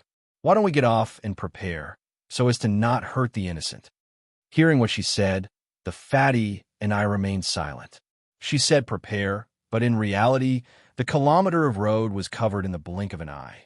Just as we said that, 2 black SUVs drove in front of us. After 2 ear-piercing braking sounds, a few people wearing Taoist robes walked out of the cars. I took a rough look. There were a total of 8 people, and all of them were in the realm of glory of consciousness. The one walking at the front was the fat Taoist, Chen Yangting. Seeing their formation, I smiled wryly in my heart. A total of 8 people in the realm of glory of consciousness. Even if it was someone like Chun Bingsheng who hadn't even reached 1 meridian, it would be hard for us to deal with them. Moreover, Mount Longhu's reputation for 2,000 years was no joke.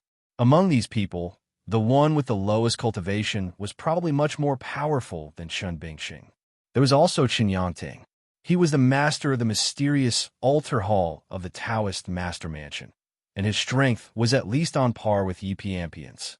After walking in front of us, Chen Yangting smiled wholeheartedly and said, "Fellow Taoists, we meet again." The 3 of us were secretly on guard and did not make a sound. That Chen Yangting slowly said, "Today on the mountain, I said that Dao Friend Zhou would either cripple his own cultivation and hand over the ancient book, or he would not be able to leave Dragon Tiger Mountain in one piece." At that time, Dao Friend Zhou probably thought that this poor Taoist was joking, but now you should be able to see that I'm not joking with you. Of course, out of respect for Vice President Yi, I'll still give you these 2 choices. Which one will you choose, fellow Taoist Zhou? Before I could say anything, Yi Piampian took a step forward and glared at Chen Yangting coldly. Aren't you afraid of my Metaphysics Association's revenge? Revenge? Chen Yangting sneered. His face was filled with indescribable arrogance as he said disdainfully, in the world of metaphysics, who would dare to take revenge on my dragon tiger mountain? Moreover, today on a mountain, under the watchful eyes of the public, you're only a girl at the intermediate stage of the glorious memory realm. As long as you don't leave any traces, what right does the Metaphysics Association have to take revenge on my dragon tiger mountain? Yi Piampian's voice became even colder as she said, Since you know my identity, you should know my grandfather. Do you think that my grandfather won't notice anything if you kill me? Her words instantly reminded me of the ghost seal on Liang Kaixiong's body. Liang Kaixiong was only the son of the great elder of the ghost-raising sect, yet he had such a magical item on him. How could Yi Piampian not have it?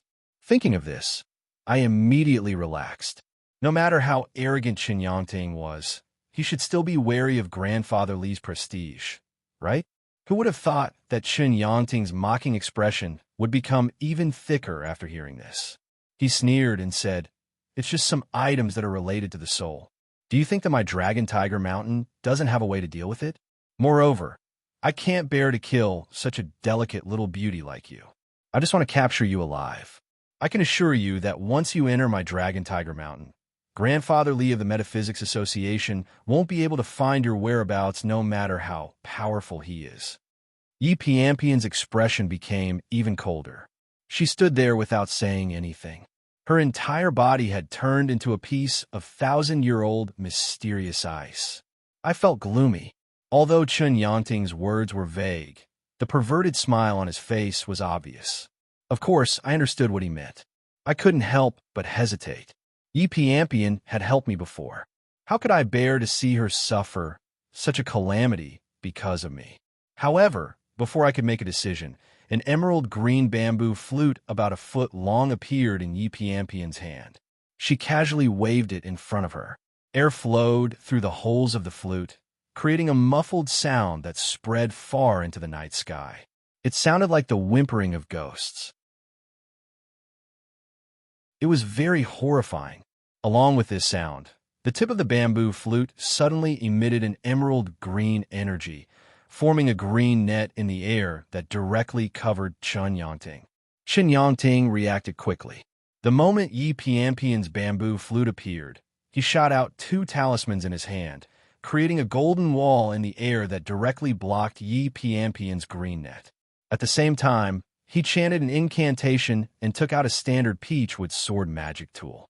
He sketched a few times in the air, and an illusory talisman made of talismans appeared. This action instantly shocked me. As expected of the Xian Altar Palace Master, Chen Yangting actually knew how to make talismans in the air. As a talisman sect, Celestial Master sect's battle methods were inseparable from talismans. However, talismans usually needed to be prepared in advance and taken out during battle. It was incomparably troublesome. Moreover, if one didn't carry it with them or couldn't take it out in a hurry, their strength would inevitably be greatly reduced. In such a situation, the people of the talisman sect researched a method to make talismans in the air using energy. This method had extremely high requirements for a feng shui master's strength and talent. Only a small portion of people in the glory of consciousness realm could use it. The death scripture also recorded this method of making talismans in the air. However, my strength hadn't reached the glory of consciousness realm, so I hadn't been able to comprehend it. As for Chen Yangting, when he was making talismans in the air, he thought that the golden wall formed by the 2 talismans had blocked Yi Piampian's green net of light. However, in reality, he had overestimated himself. Yi Piampian wasn't easy to deal with. Although the emerald net of light was blocked for a moment, it quickly spread from the golden wall and continued to entangle Chen Yangting's body. At this moment, all of Chen Yangting's attention was on the talisman he had made in the air. By the time he reacted, it was already too late. Yi Piampian's green net of light had entangled his waist in almost an instant. Then, the green light on the net shone brightly and directly enveloped Chen Yangting's entire body. The Taoist priest standing behind Chun Yangting exclaimed at the same time and walked forward. A few of them charged at Yi Pianpian while the others rushed to Chun Yangting's side. They threw the talismans in their hands at the green light screen as if they were worthless. Not long after, the talismans transformed into surging energy and completely dispersed the green light screen, revealing Chun Yangting's flustered and exasperated face. After boasting for a long time, Chun Yangting had almost lost to Yi Pianpian in the first exchange of blows. His humiliation turned into anger. He swung the peachwood sword in his hand and commanded the Taoist priests to charge at Yi Pianpian. At this moment, I couldn't stand still anymore. I turned to the fatty on the side and told him to hide. Then, I called Tong Tong and prepared to fight alongside Yi Pianpian. However, the fatty suddenly said, "You and Yi Pianpian hold them back. I'll set up a formation on the side. After the formation is set up, listen for my signal and lure them into the formation. Set up a formation."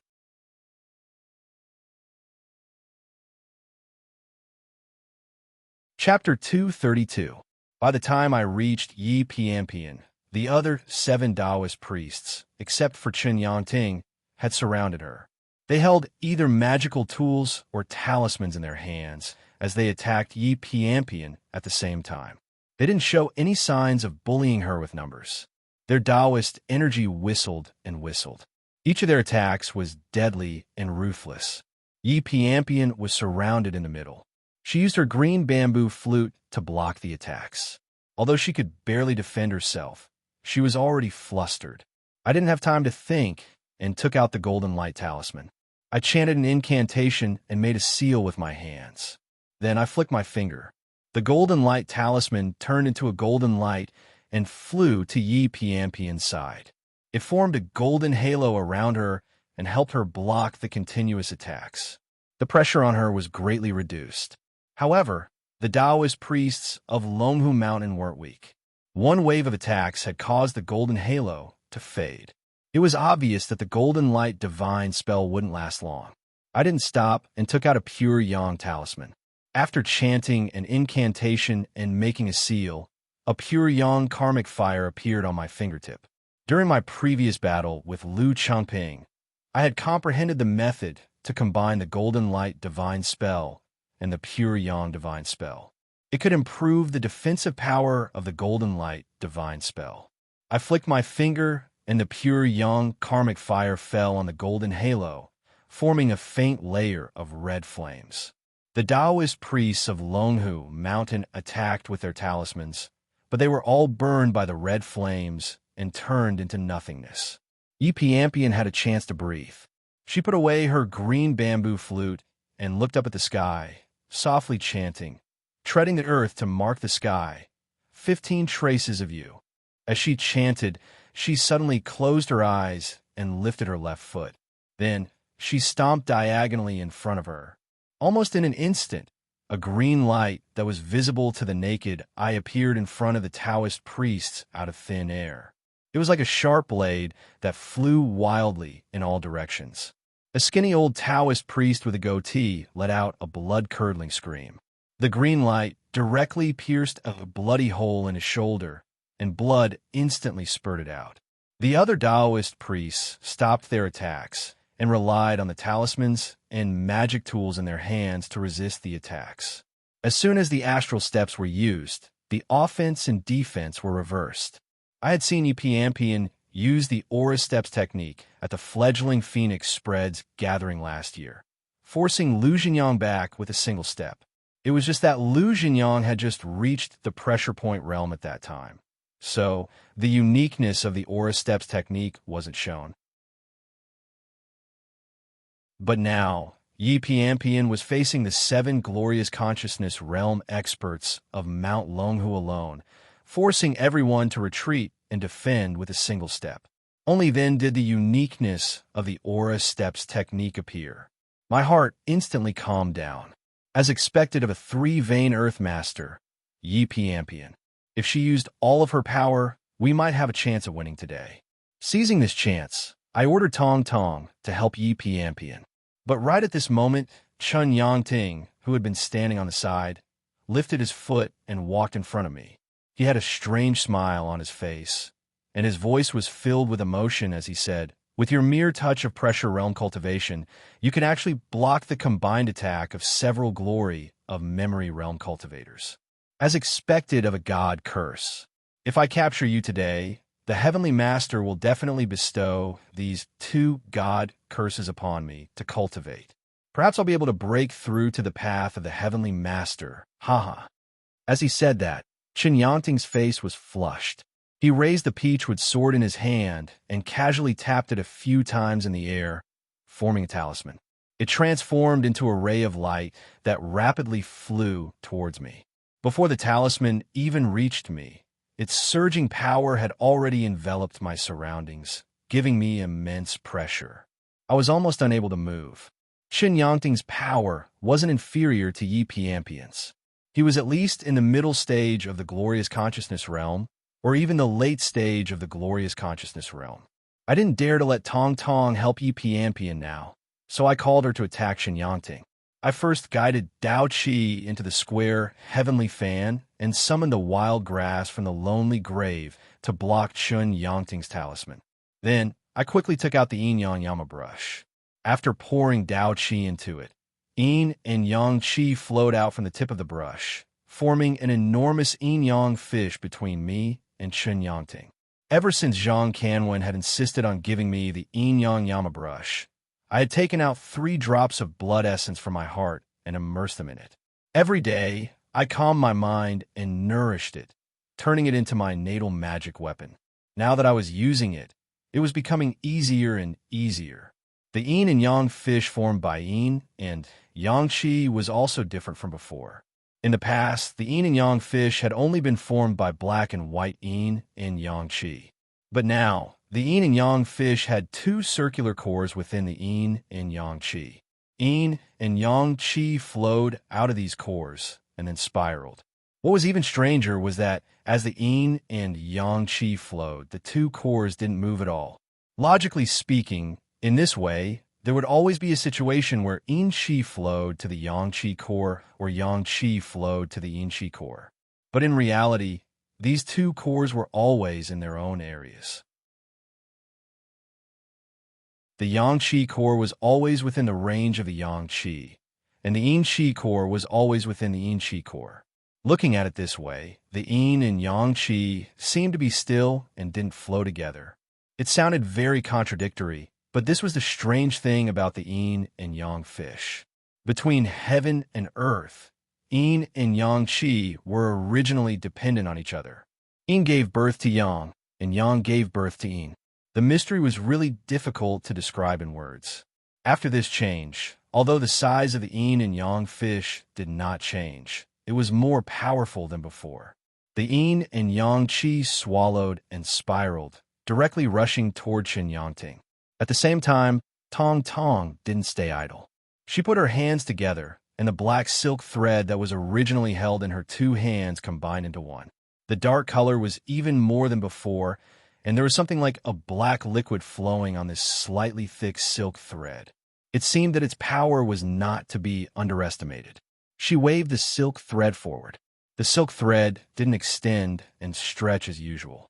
Instead, at the end, a drop of thick black liquid was thrown out, directly flying toward Chen Yangting's face. With the support of my abundant qi of the way, although the lonely grave and wild grass in the square sky fan eventually collapsed, it still blocked Chen Yangting's teleportation talisman. At this time, facing the yin and yang fish and the black liquid in Tong Tong's eyes, his expression was solemn. He put down the peachwood sword in his hand and didn't use teleportation talisman again. Instead, he suddenly took a step forward. Chen Yangting actually knew the astral footwork technique. My expression became solemn. Taoism and metaphysics both came from old Zhuang's lineage, and there were naturally similarities between their spells. It wasn't strange for Chen Yangting to use the astral footwork technique, but his astral footwork technique was different from Yi Piampian's. After taking a step forward, nothing strange happened, but his aura suddenly increased. At the same time, another talisman appeared in his hand. With a wave of his hand, it spontaneously combusted. At this time, I finally understood that his astral footwork technique was actually to activate the talisman in his hand.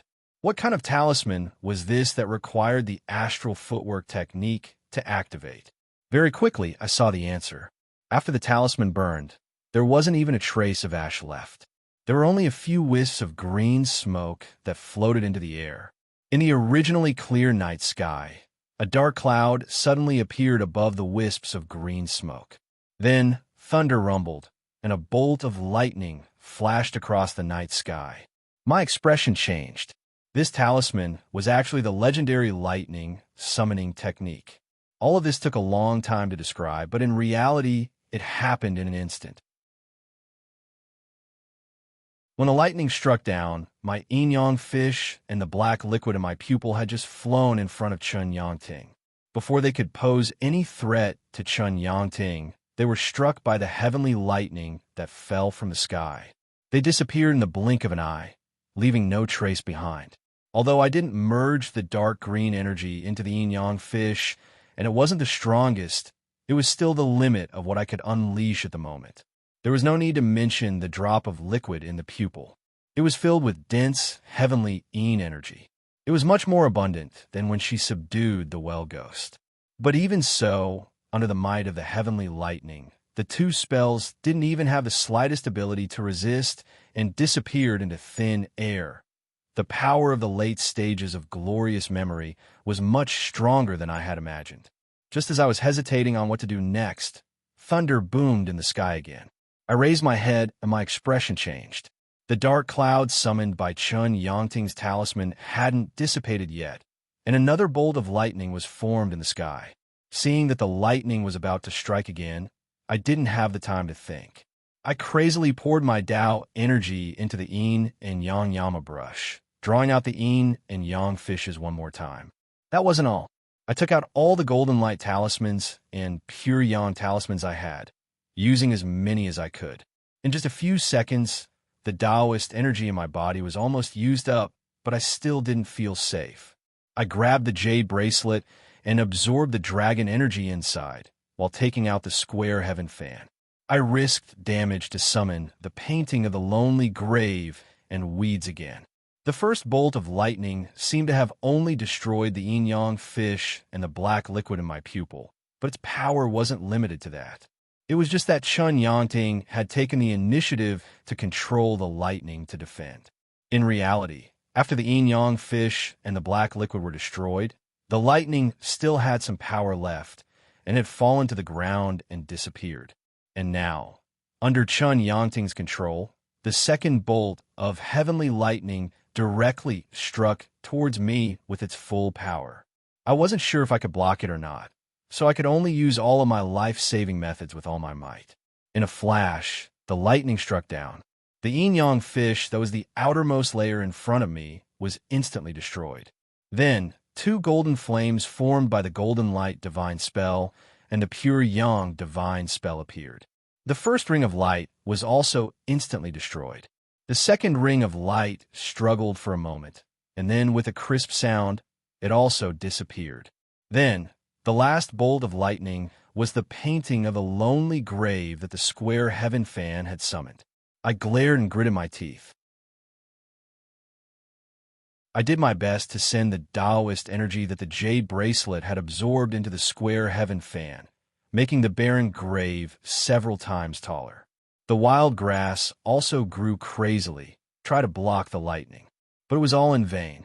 Under the power of the heavens, the barren grave instantly collapsed, and the wild grass was cut off. Even the painting of the lonely grave and weeds had completely collapsed. The Taoist energy on the square heaven fan had completely dissipated, turning it black. The only fortunate thing was that the power of the heavenly lightning had finally dissipated, leaving only a faint streak of silver lightning that darted towards me. At this moment, I was already exhausted. The Taoist energy in my body had been used up, so how could I block it? I could only let the silver light enter my body through my arm. Instantly, my body went numb. I shivered, and then I spat out a mouthful of blood. After the mouthful of blood fell on the ground, the silver light flashed, and the power of the silver light finally dissipated. I sat on the ground, dispirited. Although I was already severely injured, I still felt lucky. When I first saw the power of the lightning, I even felt that I was facing a situation of certain death. There was no chance of survival. In the end, I used up all my strength to block it. It was really a stroke of luck. But just as I exhaled, the rumbling of thunder came from the sky. I lifted my head and saw that the dark clouds hadn't dissipated.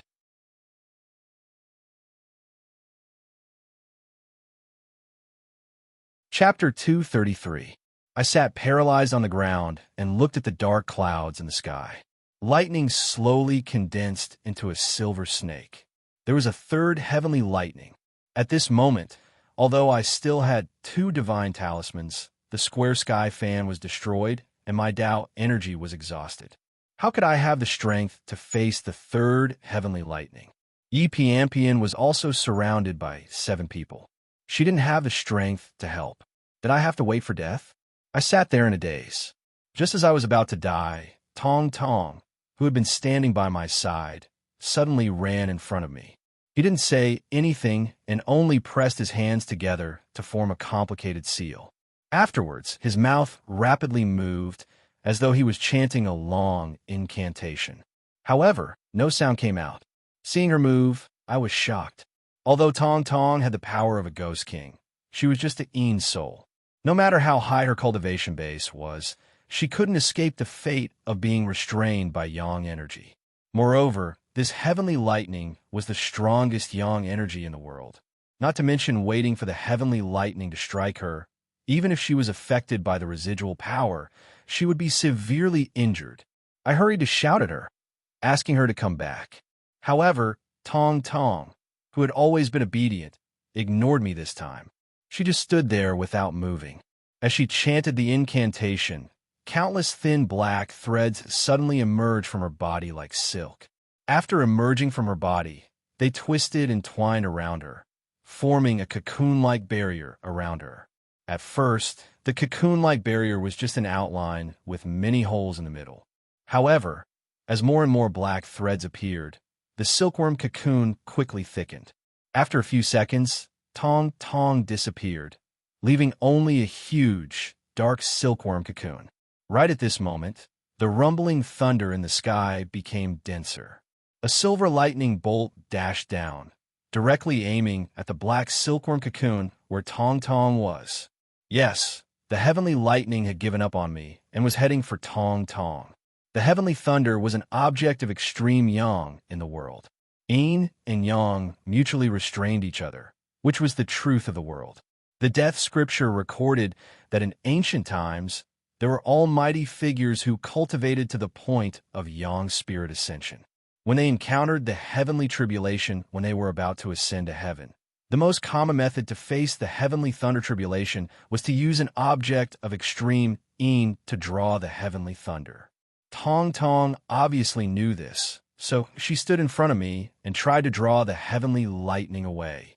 But this silly girl, no matter how strong her heavenly yin energy was, it was impossible for her to survive the heavenly lightning.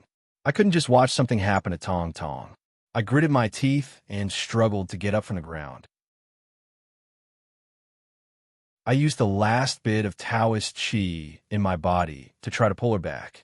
At this moment, the lightning had already left the dark clouds and was heading towards us. Just as I was dashing forward with all my might, I heard the fatties shout from behind me. "Third baby, don't go up. Come back, come back." I glanced out of the corner of my eye. The fatty shouted as he ran towards me. To be honest, facing the power of the heavenly lightning, I also wanted to retreat as far as possible. However, I couldn't give up on Tong Tong. Although she was a ghost, ever since she had been with me, she had always been like a little sister to me. After so many years, I had long regarded her as my family. When Lu Jinyang killed my parents, I could only stand by and watch helplessly. At that time, I swore that I would never let such a thing happen in front of me again. But who would have thought that in just a few short months, misfortune would befall me again? My parents had sacrificed themselves to protect me. I couldn't just watch Tong Tong do the same thing again. Thus, I didn't care about the fatty's shout and used all my strength to charge towards Tong Tong's side. However, due to my heavy injuries, my speed was very slow. On the other hand, the speed of the heavenly lightning was extremely fast. As it descended from the sky, the distance of several thousand meters seemed to be covered in an instant. My eyes were about to pop out of their sockets. I heavily hammered my chest, using the last bit of Tao Qi in my body to hit my chest. My heart suddenly trembled, and the blood from my heart was stimulated. In an instant, it circulated through my entire body, giving me an abundant amount of power. My speed suddenly increased. I dashed forward and finally reached Tong Tong's side. I pounced on her and hugged the enormous black cocoon. Just as I hugged Tong Tong, the fatty behind me had already run close to us. However, he didn't rush towards us. Instead, he abruptly stopped and stood about 10 meters away from us. He placed both of his hands in front of his chest, his thumbs constantly trembling as he rapidly counted on the remaining fingers. After he stopped, he suddenly waved his right hand forward, throwing a few weak light spots next to Tong Tong and me. I was really curious as to what the fatty had done, but I couldn't care about that as the heavenly lightning was already in front of us. The last bit of Tao Qi in my body had been used up, and I had even overdrafted the power of my heart's blood. At this moment, I was like a lamp that had run out of oil. However, as I hugged Tong Tong, I also grabbed the jade bracelet. The jade bracelet had a true dragon vein. There was also the dark green energy that was covering the true dragon vein. At this moment, facing the heavenly lightning, I couldn't care about hiding these secrets. After grabbing the jade bracelet, I used all my strength to absorb the dark green energy into my body. Then, I didn't care about controlling it and directly sent the dark green energy in front of Tong Tong. Just as the dark green energy blocked Tong Tong, the power of the heavenly lightning charged over. I originally thought that it would directly strike the dark green energy, but who knew that at this moment, outside the dark green energy, a barrier with a faint white light rose and blocked the heavenly lightning first. However, this barrier with a faint white light obviously wasn't the heavenly lightning's opponent. After blocking it for a while, the heavenly lightning shattered the barrier. Although its power was weakened, it still had the power of the heavenly lightning. At this moment, I finally realized that the heavenly lightning seemed to be getting stronger and stronger. Although the power of the first heavenly lightning didn't fully explode, it obviously couldn't compare to the power of the second heavenly lightning. As for the third heavenly lightning, even after being consumed by the barrier, its power was still similar to the second heavenly lightning. After charging through the barrier, the heavenly lightning finally touched the dark green energy. However, what I didn't expect was that the thick layer of dark green energy was only able to block it for a moment before the heavenly lightning broke through. At this moment, I was really regretful. The dark green energy was the same as Tao Qi. Pure energy didn't have much power, and it needed a spell to activate its power. It was like a piece of iron and a dagger. Although they were both made of the same weight, the power was completely different. Until now, my body only had a weak wisp of dark green energy. Normally, when I used it, I would only use it as a support for Tao Qi. In that dangerous situation, I had forgotten this logic. My face paled as I watched the heavenly lightning strike the black silkworm cocoon. I closed my eyes. At this moment, I was hugging Tong's cocoon. After the power of the heavenly lightning exploded, Tong couldn't block it, and neither could I. We're probably going to die together. That was my last thought. However, time quietly passed. After a few seconds, I realized that the death that I had imagined didn't come. I didn't even feel a wisp of the heavenly lightning. What was going on? I suddenly opened my eyes. In front of me was still Tong's cocoon, but this time, the cocoon's color was different. It wasn't pure black like before. Instead, it was filled with countless silver sparks. From the silver sparks, the power of the heavenly lightning was still on the cocoon. However, the strange thing was that I hugged the cocoon, but I couldn't feel a wisp of the heavenly lightning. The source of the heavenly lightning should be electricity. Was it because the cocoon didn't conduct electricity? I thought in disbelief. However, I quickly discarded that thought because when I pressed my hand on the cocoon, the silver sparks flickered and even moved to the back of my hand. However, there wasn't any power transmitted to me, nor did it cause me any discomfort. This situation looked like the heavenly lightning had completely fused with the cocoon. As I stood there, confused, the fatty finally ran to my side while panting. He asked me loudly, "Third baby, how are you? Are you hurt?" At this moment, I was like a lamp that had run out of oil. I didn't have any energy left in my body, but I wasn't hurt. It was just that my Dao Qi had dried up and my body was exhausted. I shook my head, and the fatty relaxed. He looked at the silvery and black cocoon in front of him. With a strange expression, he asked me, "What's going on?" I told him that it was the spirit that had been following me. However, I didn't know what was going on with the cocoon and the heavenly lightning. After I said that, I looked up at the sky. The dark cloud that had attracted the heavenly lightning had finally disappeared. Chun Yangting was sitting cross-legged on the ground in the distance. His face was ashen. After using the talisman that had attracted 3 heavenly lightning bolts, he had consumed a lot of his energy. He didn't have the strength to attack for the time being.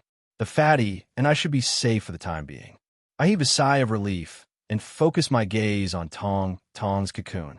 Although Tong Tong and I didn't have a soul contract, after living together for so many years, we had developed a spiritual connection. Although we were separated by the cocoon, I could feel that Tong Tong's soul hadn't dissipated under the heavenly lightning as I had expected.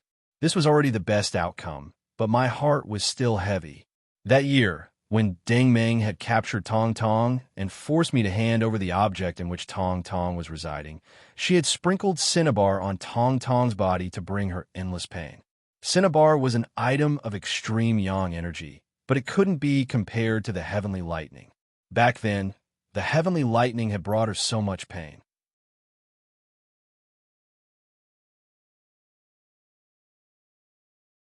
Chapter 234. My heart felt like it was being squeezed by a hand. I regretted it, blamed myself, and felt lucky at the same time. I regretted that the thing I had sworn never to face had happened again. I blamed myself for making a mistake when I used the dark green energy. Although the dark green energy couldn't stop the heavenly lightning. If I had used it correctly, I could have consumed half of the lightning's power, which would have alleviated Tong Tong's pain. Of course, the most important thing was that Tong Tong was still alive. This was also something I was glad about. As long as she was alive, there was still hope. I thought about it. The reason why Tong Tong hadn't moved was that she was still resisting the power of the heavenly lightning. Tong Tong was an Yin soul, and the heavenly lightning was the power of Yang. If I want to help Tong Tong, I had to put this silkworm cocoon in a place with a lot of Yin energy. After thinking about it carefully, I realized that the place I had encountered the most Yin energy should be the place where the Tai Sui giant corpse was in the corpse sect. The heaven-level Yin energy there was definitely good for Tong Tong, and it would also help her resist the power of the heavenly lightning.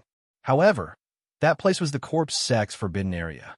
After the previous incident, it was impossible to send Tong Tong there.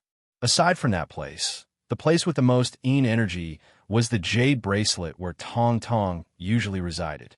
That bracelet contained 100,000 souls from the Ghost Valley, as well as the 10,000 souls she had absorbed from the Ghost Subduing Master during the exchange competition. Although the Yin energy of those souls couldn't be compared to the heaven-level Yin energy, a quantitative change could lead to a qualitative change. The thick Yin energy created by the large number of souls couldn't be underestimated. At this moment, sending Tong Tong back to the jade bracelet was the best choice. However, Tong Tong was inside the silkworm cocoon, and I couldn't contact her. How could I send her back? I held the jade bracelet and approached the silkworm cocoon. As soon as the jade bracelet touched the cocoon, the huge silkworm cocoon disappeared into thin air. Although I couldn't sense the situation inside the jade bracelet, it was clear that the silkworm cocoon had returned to the jade bracelet. I heaved a sigh of relief. Since my eyes could block the heavenly lightning, with the help of the spirit inside the jade bracelet, I would be able to eliminate the power of the heavenly lightning in time to get rid of it. I would be able to get out of here. After doing that, I slumped to the ground. The exhaustion and pain caused by the exhaustion of my Tao energy burst out. I felt dizzy as if I would faint in the next second. However, I didn't dare to faint at this moment. I forcefully bit my tongue to wake myself up.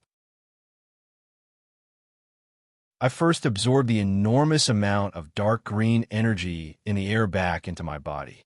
Then, I grabbed the jade bracelet and started to absorb the true dragon energy from within. The fatty stood beside me and naturally saw everything. However, the origin of the dark green energy was mysterious and the fatty didn't recognize it. It was obvious that he didn't put it in his heart. He was filled with doubt as he asked me if the surging energy from the jade bracelet was a true dragon's vein. I hesitated for a while, then nodded.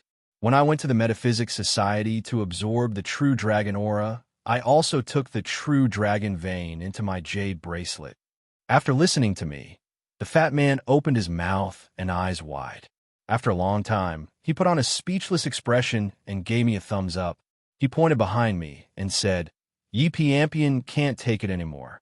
I turned around and saw that Yi Piampian was still under the siege of the 6 Taoist priests. I turned around and saw that Yi Piampian was still under the siege of the 6 Taoist priests. The Taoist priest she had hurt with her astral steps was lying on the ground. I didn't know if he was dead or alive. Although she had taken care of one person and did not seem to be at a disadvantage on the battlefield, it was obvious that Yi Piampian's aura was extremely weak. It was obvious that she had exhausted all of her chi of the way by these shameless people from Longhu Mountain who had bullied her with their numbers. Before I could say anything, the fatty shouted, "Sister Piampian, I've set up a formation here. Come here and rest for a while." As soon as he said that, Yi Piampian chanted, "Step on the ground and mark the sky. 15 traces of you." After chanting, she lifted her left foot and was about to step on the ground. When the 6 Taoist priests heard the chant and saw Yi Piampian's movement, they didn't hesitate and took a step back. They were on guard. Unexpectedly, Yi Piampian's attack was just a feint. Her raised left foot didn't step on the ground. Instead, she turned around and ran toward us. The 6 Taoist priests recognized that they had been tricked. Enraged, they followed her and stormed toward us. When Yi Piampian arrived in front of us, the fatty made a hand seal and pointed in her direction. He didn't put down his hand until Yi Piampian reached us. Then the 6 Taoist priests also ran toward us. However, when they came close, the first glimmering barrier that had appeared when the heavenly lightning struck appeared again, blocking their way. The old Taoists did not pay any attention to the seemingly ordinary barrier. The one in the lead swung the horsetail whisk in his hand in an attempt to break the barrier. However, it was to no avail. There was not even a single ripple on the shimmering barrier. The Taoist priests didn't believe it and took out their talismans in an attempt to break the barrier. However, it wasn't any different from the previous blow with the horsetail whisk. The glimmering barrier didn't ripple at all. The Taoist priest's expressions changed. After discussing for a while, they didn't continue to attack. 2 of them went to check on the Taoist priest that Yi Piampian had injured, while the others sat cross-legged on the ground, quietly adjusting the Taoist energy in their bodies. It was obvious that they had consumed a lot of energy while fighting against Yi Piampian. I retracted my gaze and looked at the fatty in surprise. Their Zhanyan school's cultivation technique was too special.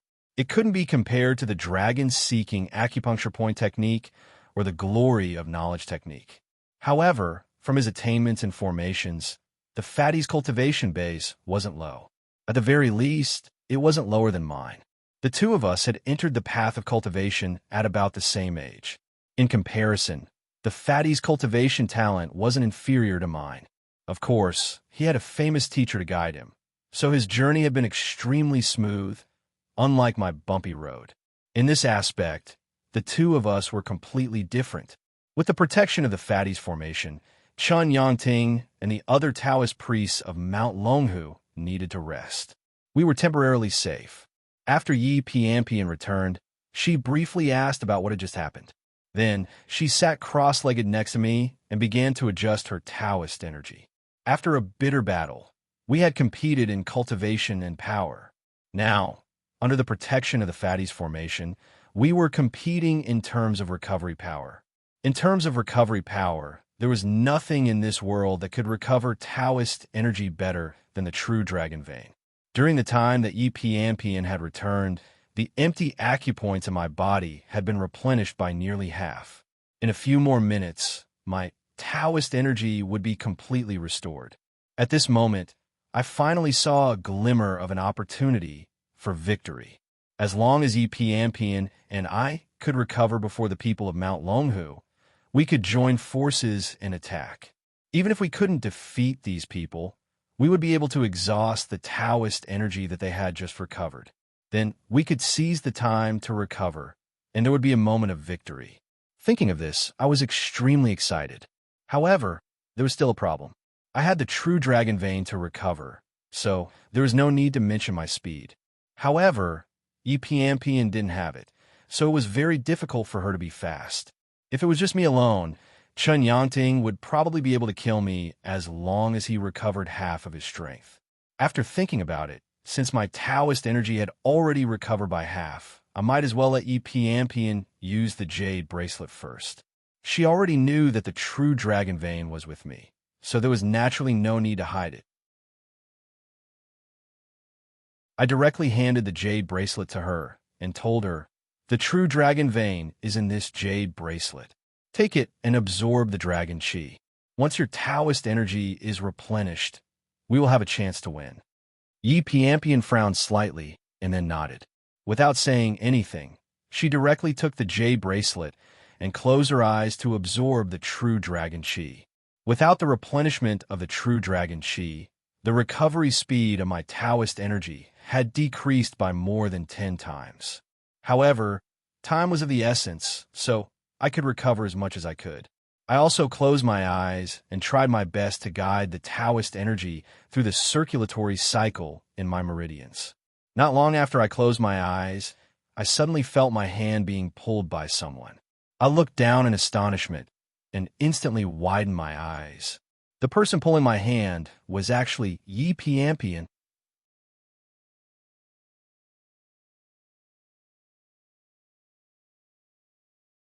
Chapter 235. Embark's voice was calm, which made me feel uneasy. I sat there awkwardly for a while, but I couldn't calm down. Suddenly, I remembered that the fatty was still next to us. Sneaking a glance at him, I saw that he was staring at me with a strange smile. I felt a little guilty and glared at him. Then, I turned around and closed my eyes, forcing myself to absorb the true dragon aura. Since my mind wasn't calm, it took me around 10 minutes to replenish the Tao energy in my body. It took me twice as much time as usual. However, it was strange that Embark was still sitting there when I opened my eyes.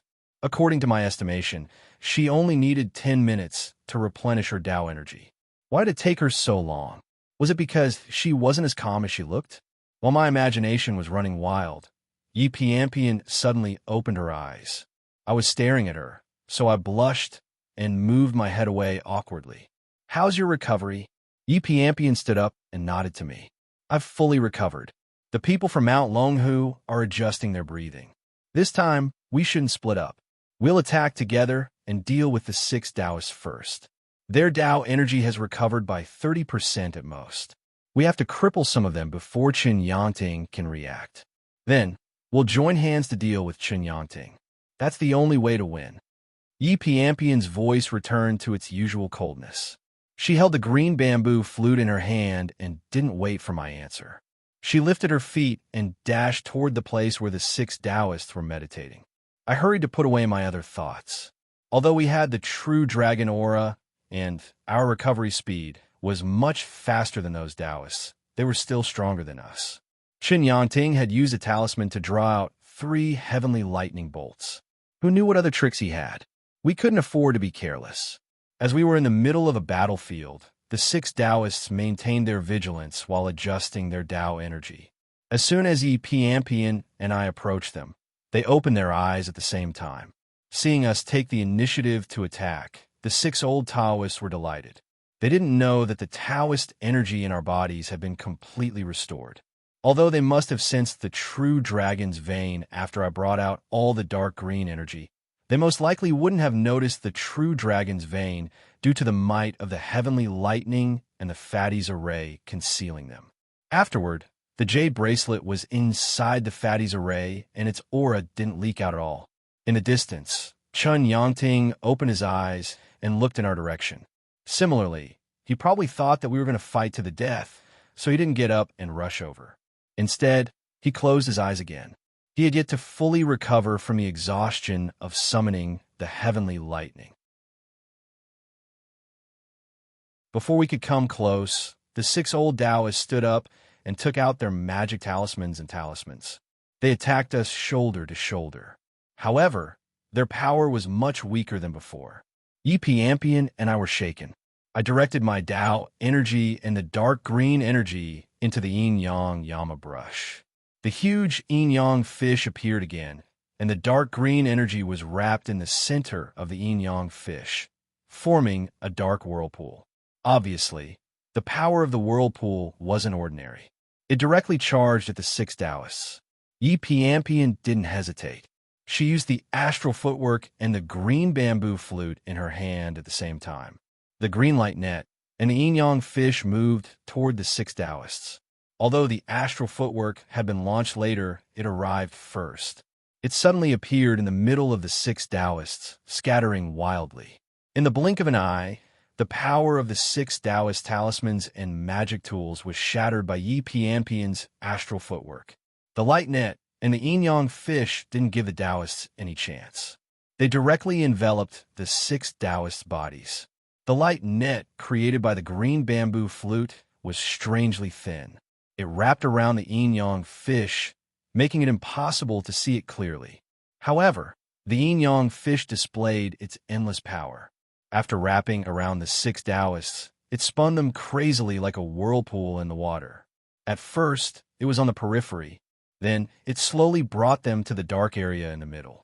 Right at this moment, the 6 Taoists, who had kept their composure despite their panic, suddenly screamed as if they had encountered something terrifying.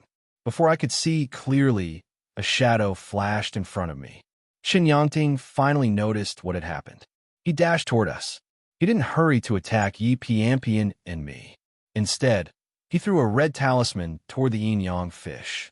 As soon as it entered the yin-yang fish, the talisman emitted a pale white aura. After a few seconds, the yin and yang energy in the yin-yang fish suddenly became chaotic. The yin and yang energy reversed and directly collapsed. They became 2 wisps of yin energy and yang energy that quickly returned to the yin-yang Yama brush. Qin Yangting's tense face relaxed a little, but soon he frowned again. The yin and yang energy had returned, but the dark whirlpool created by the dark green energy was still there. However, it was slowly dispersing. At this moment, I finally saw what had happened to the 6 Taoists. The dark whirlpool wasn't big, around the size of a wash basin. It hovered in the middle of the 6 Taoists. At this moment, 2 of their bodies hadn't touched the whirlpool. They were lucky. As for the other 4, 2 of their arms were completely buried in the whirlpool. One's head was hidden in the whirlpool, and the last one had half of his body in it. At first, I felt strange. How could a wash basin-sized whirlpool suck in half of their bodies? When the whirlpool finally disappeared, I opened my eyes wide in shock. When the whirlpool was still there, I couldn't see the parts of the 4 old Taoist bodies. But when the whirlpool disappeared, I still couldn't see the parts of their bodies. In other words, the whirlpool had melted 2 of their arms, 1 of their heads, and half of their bodies. At this moment, the old Taoist whose head and half of his body had disappeared was no longer breathing. The 2 old Taoists who had lost their arms gasped and hurried to use their Taoist energy to heal their bodies. Chun Yangting, who stood next to me with a dark face, coldly said, "I thought you were a genius from the celestial sect. I didn't expect you to use such an evil method. How is this different from the demonic path?" Although this tragic scene frightened me, I still snorted disdainfully at Qin Yangting's words. How could this be considered malicious? So what if he wanted to kill me for no reason? I looked at him and coldly said, I don't dare. When it comes to evil methods, your Longhu Mountain is the best. I was just defending myself, but your Longhu Mountain wanted to kill me and steal my treasures. If this method of mine is considered to have fallen into the demonic path, then your Longhu Mountain is the overlord of the demonic path. You.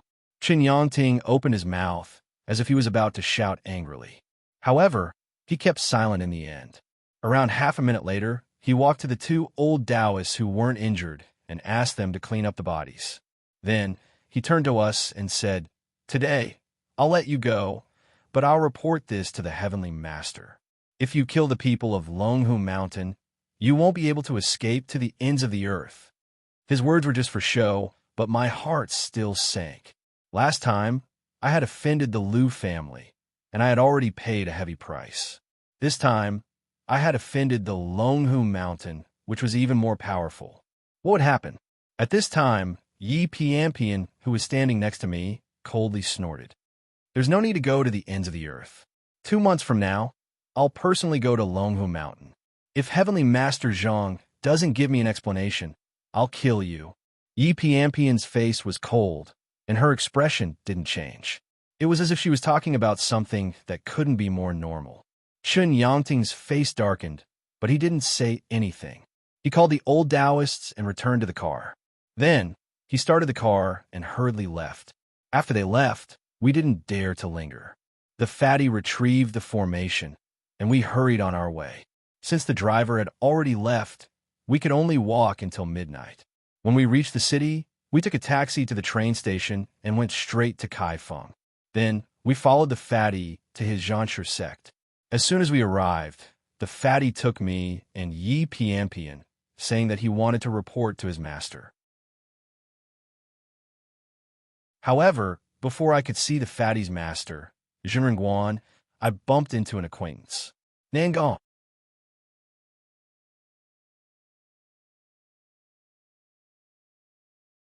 Chapter 236. Why is he here? I stood there in a daze for a long time. It wasn't until Nangong smilingly walked over to greet me that I reacted. I asked him hoarsely, "Why are you here?" Without waiting for Nangong to reply, the fatty on the side spoke first and asked me, "Third child, do you know Martial Uncle Nangong?" Martial Uncle Nangong?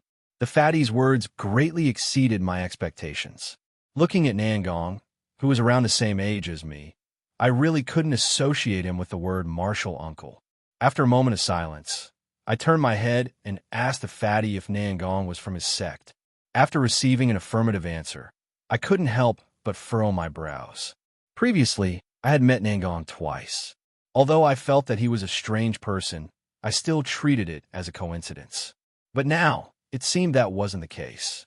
Since he was the fatty's senior, it was obvious that he had obtained information about me from the fatty. Furthermore, judging from the fact that he purposely went to meet me, he was definitely interested in something about me. To obtain information from the fatty, and to be interested in someone like him who was a metaphysician, it was most likely the trip to the underground palace back then. Thinking of this, I couldn't help but feel gloomy. That trip to the underground palace was related to the Red Shadow. For some reason, I felt that involving a person of the metaphysics world like Nangong wouldn't be beneficial to the Red Shadow, just like the ghost-nurturing sect's Grand Elder Liang Tianxin. Moreover, this person was always smiling. I couldn't tell what he was thinking. Wasn't he too shrewd? Thinking of this, my expression couldn't help but turn cold. However, Nangong still had a smile on his face. He didn't feel offended in the slightest. He enthusiastically asked me about my situation after we parted last time. He also asked about my cultivation progress. After asking for a long time, he finally sighed and said that we were fated to meet here. Although he said that, from his expression, I could tell that he wasn't surprised at all. It was as if he had deliberately predicted that I would appear and was purposely waiting for me at the door. I pretended to smile and didn't say anything. I waited until the fatty's master, Master Wan, received my report and walked out of the room. Nangong finally stopped talking and stood to the side with a smile. It had been a full year since the fatty had disappeared. Now that he had suddenly reappeared, spiritual Master Guan, who was dressed in a Taoist robe, was naturally overjoyed. His solemn face revealed a smile.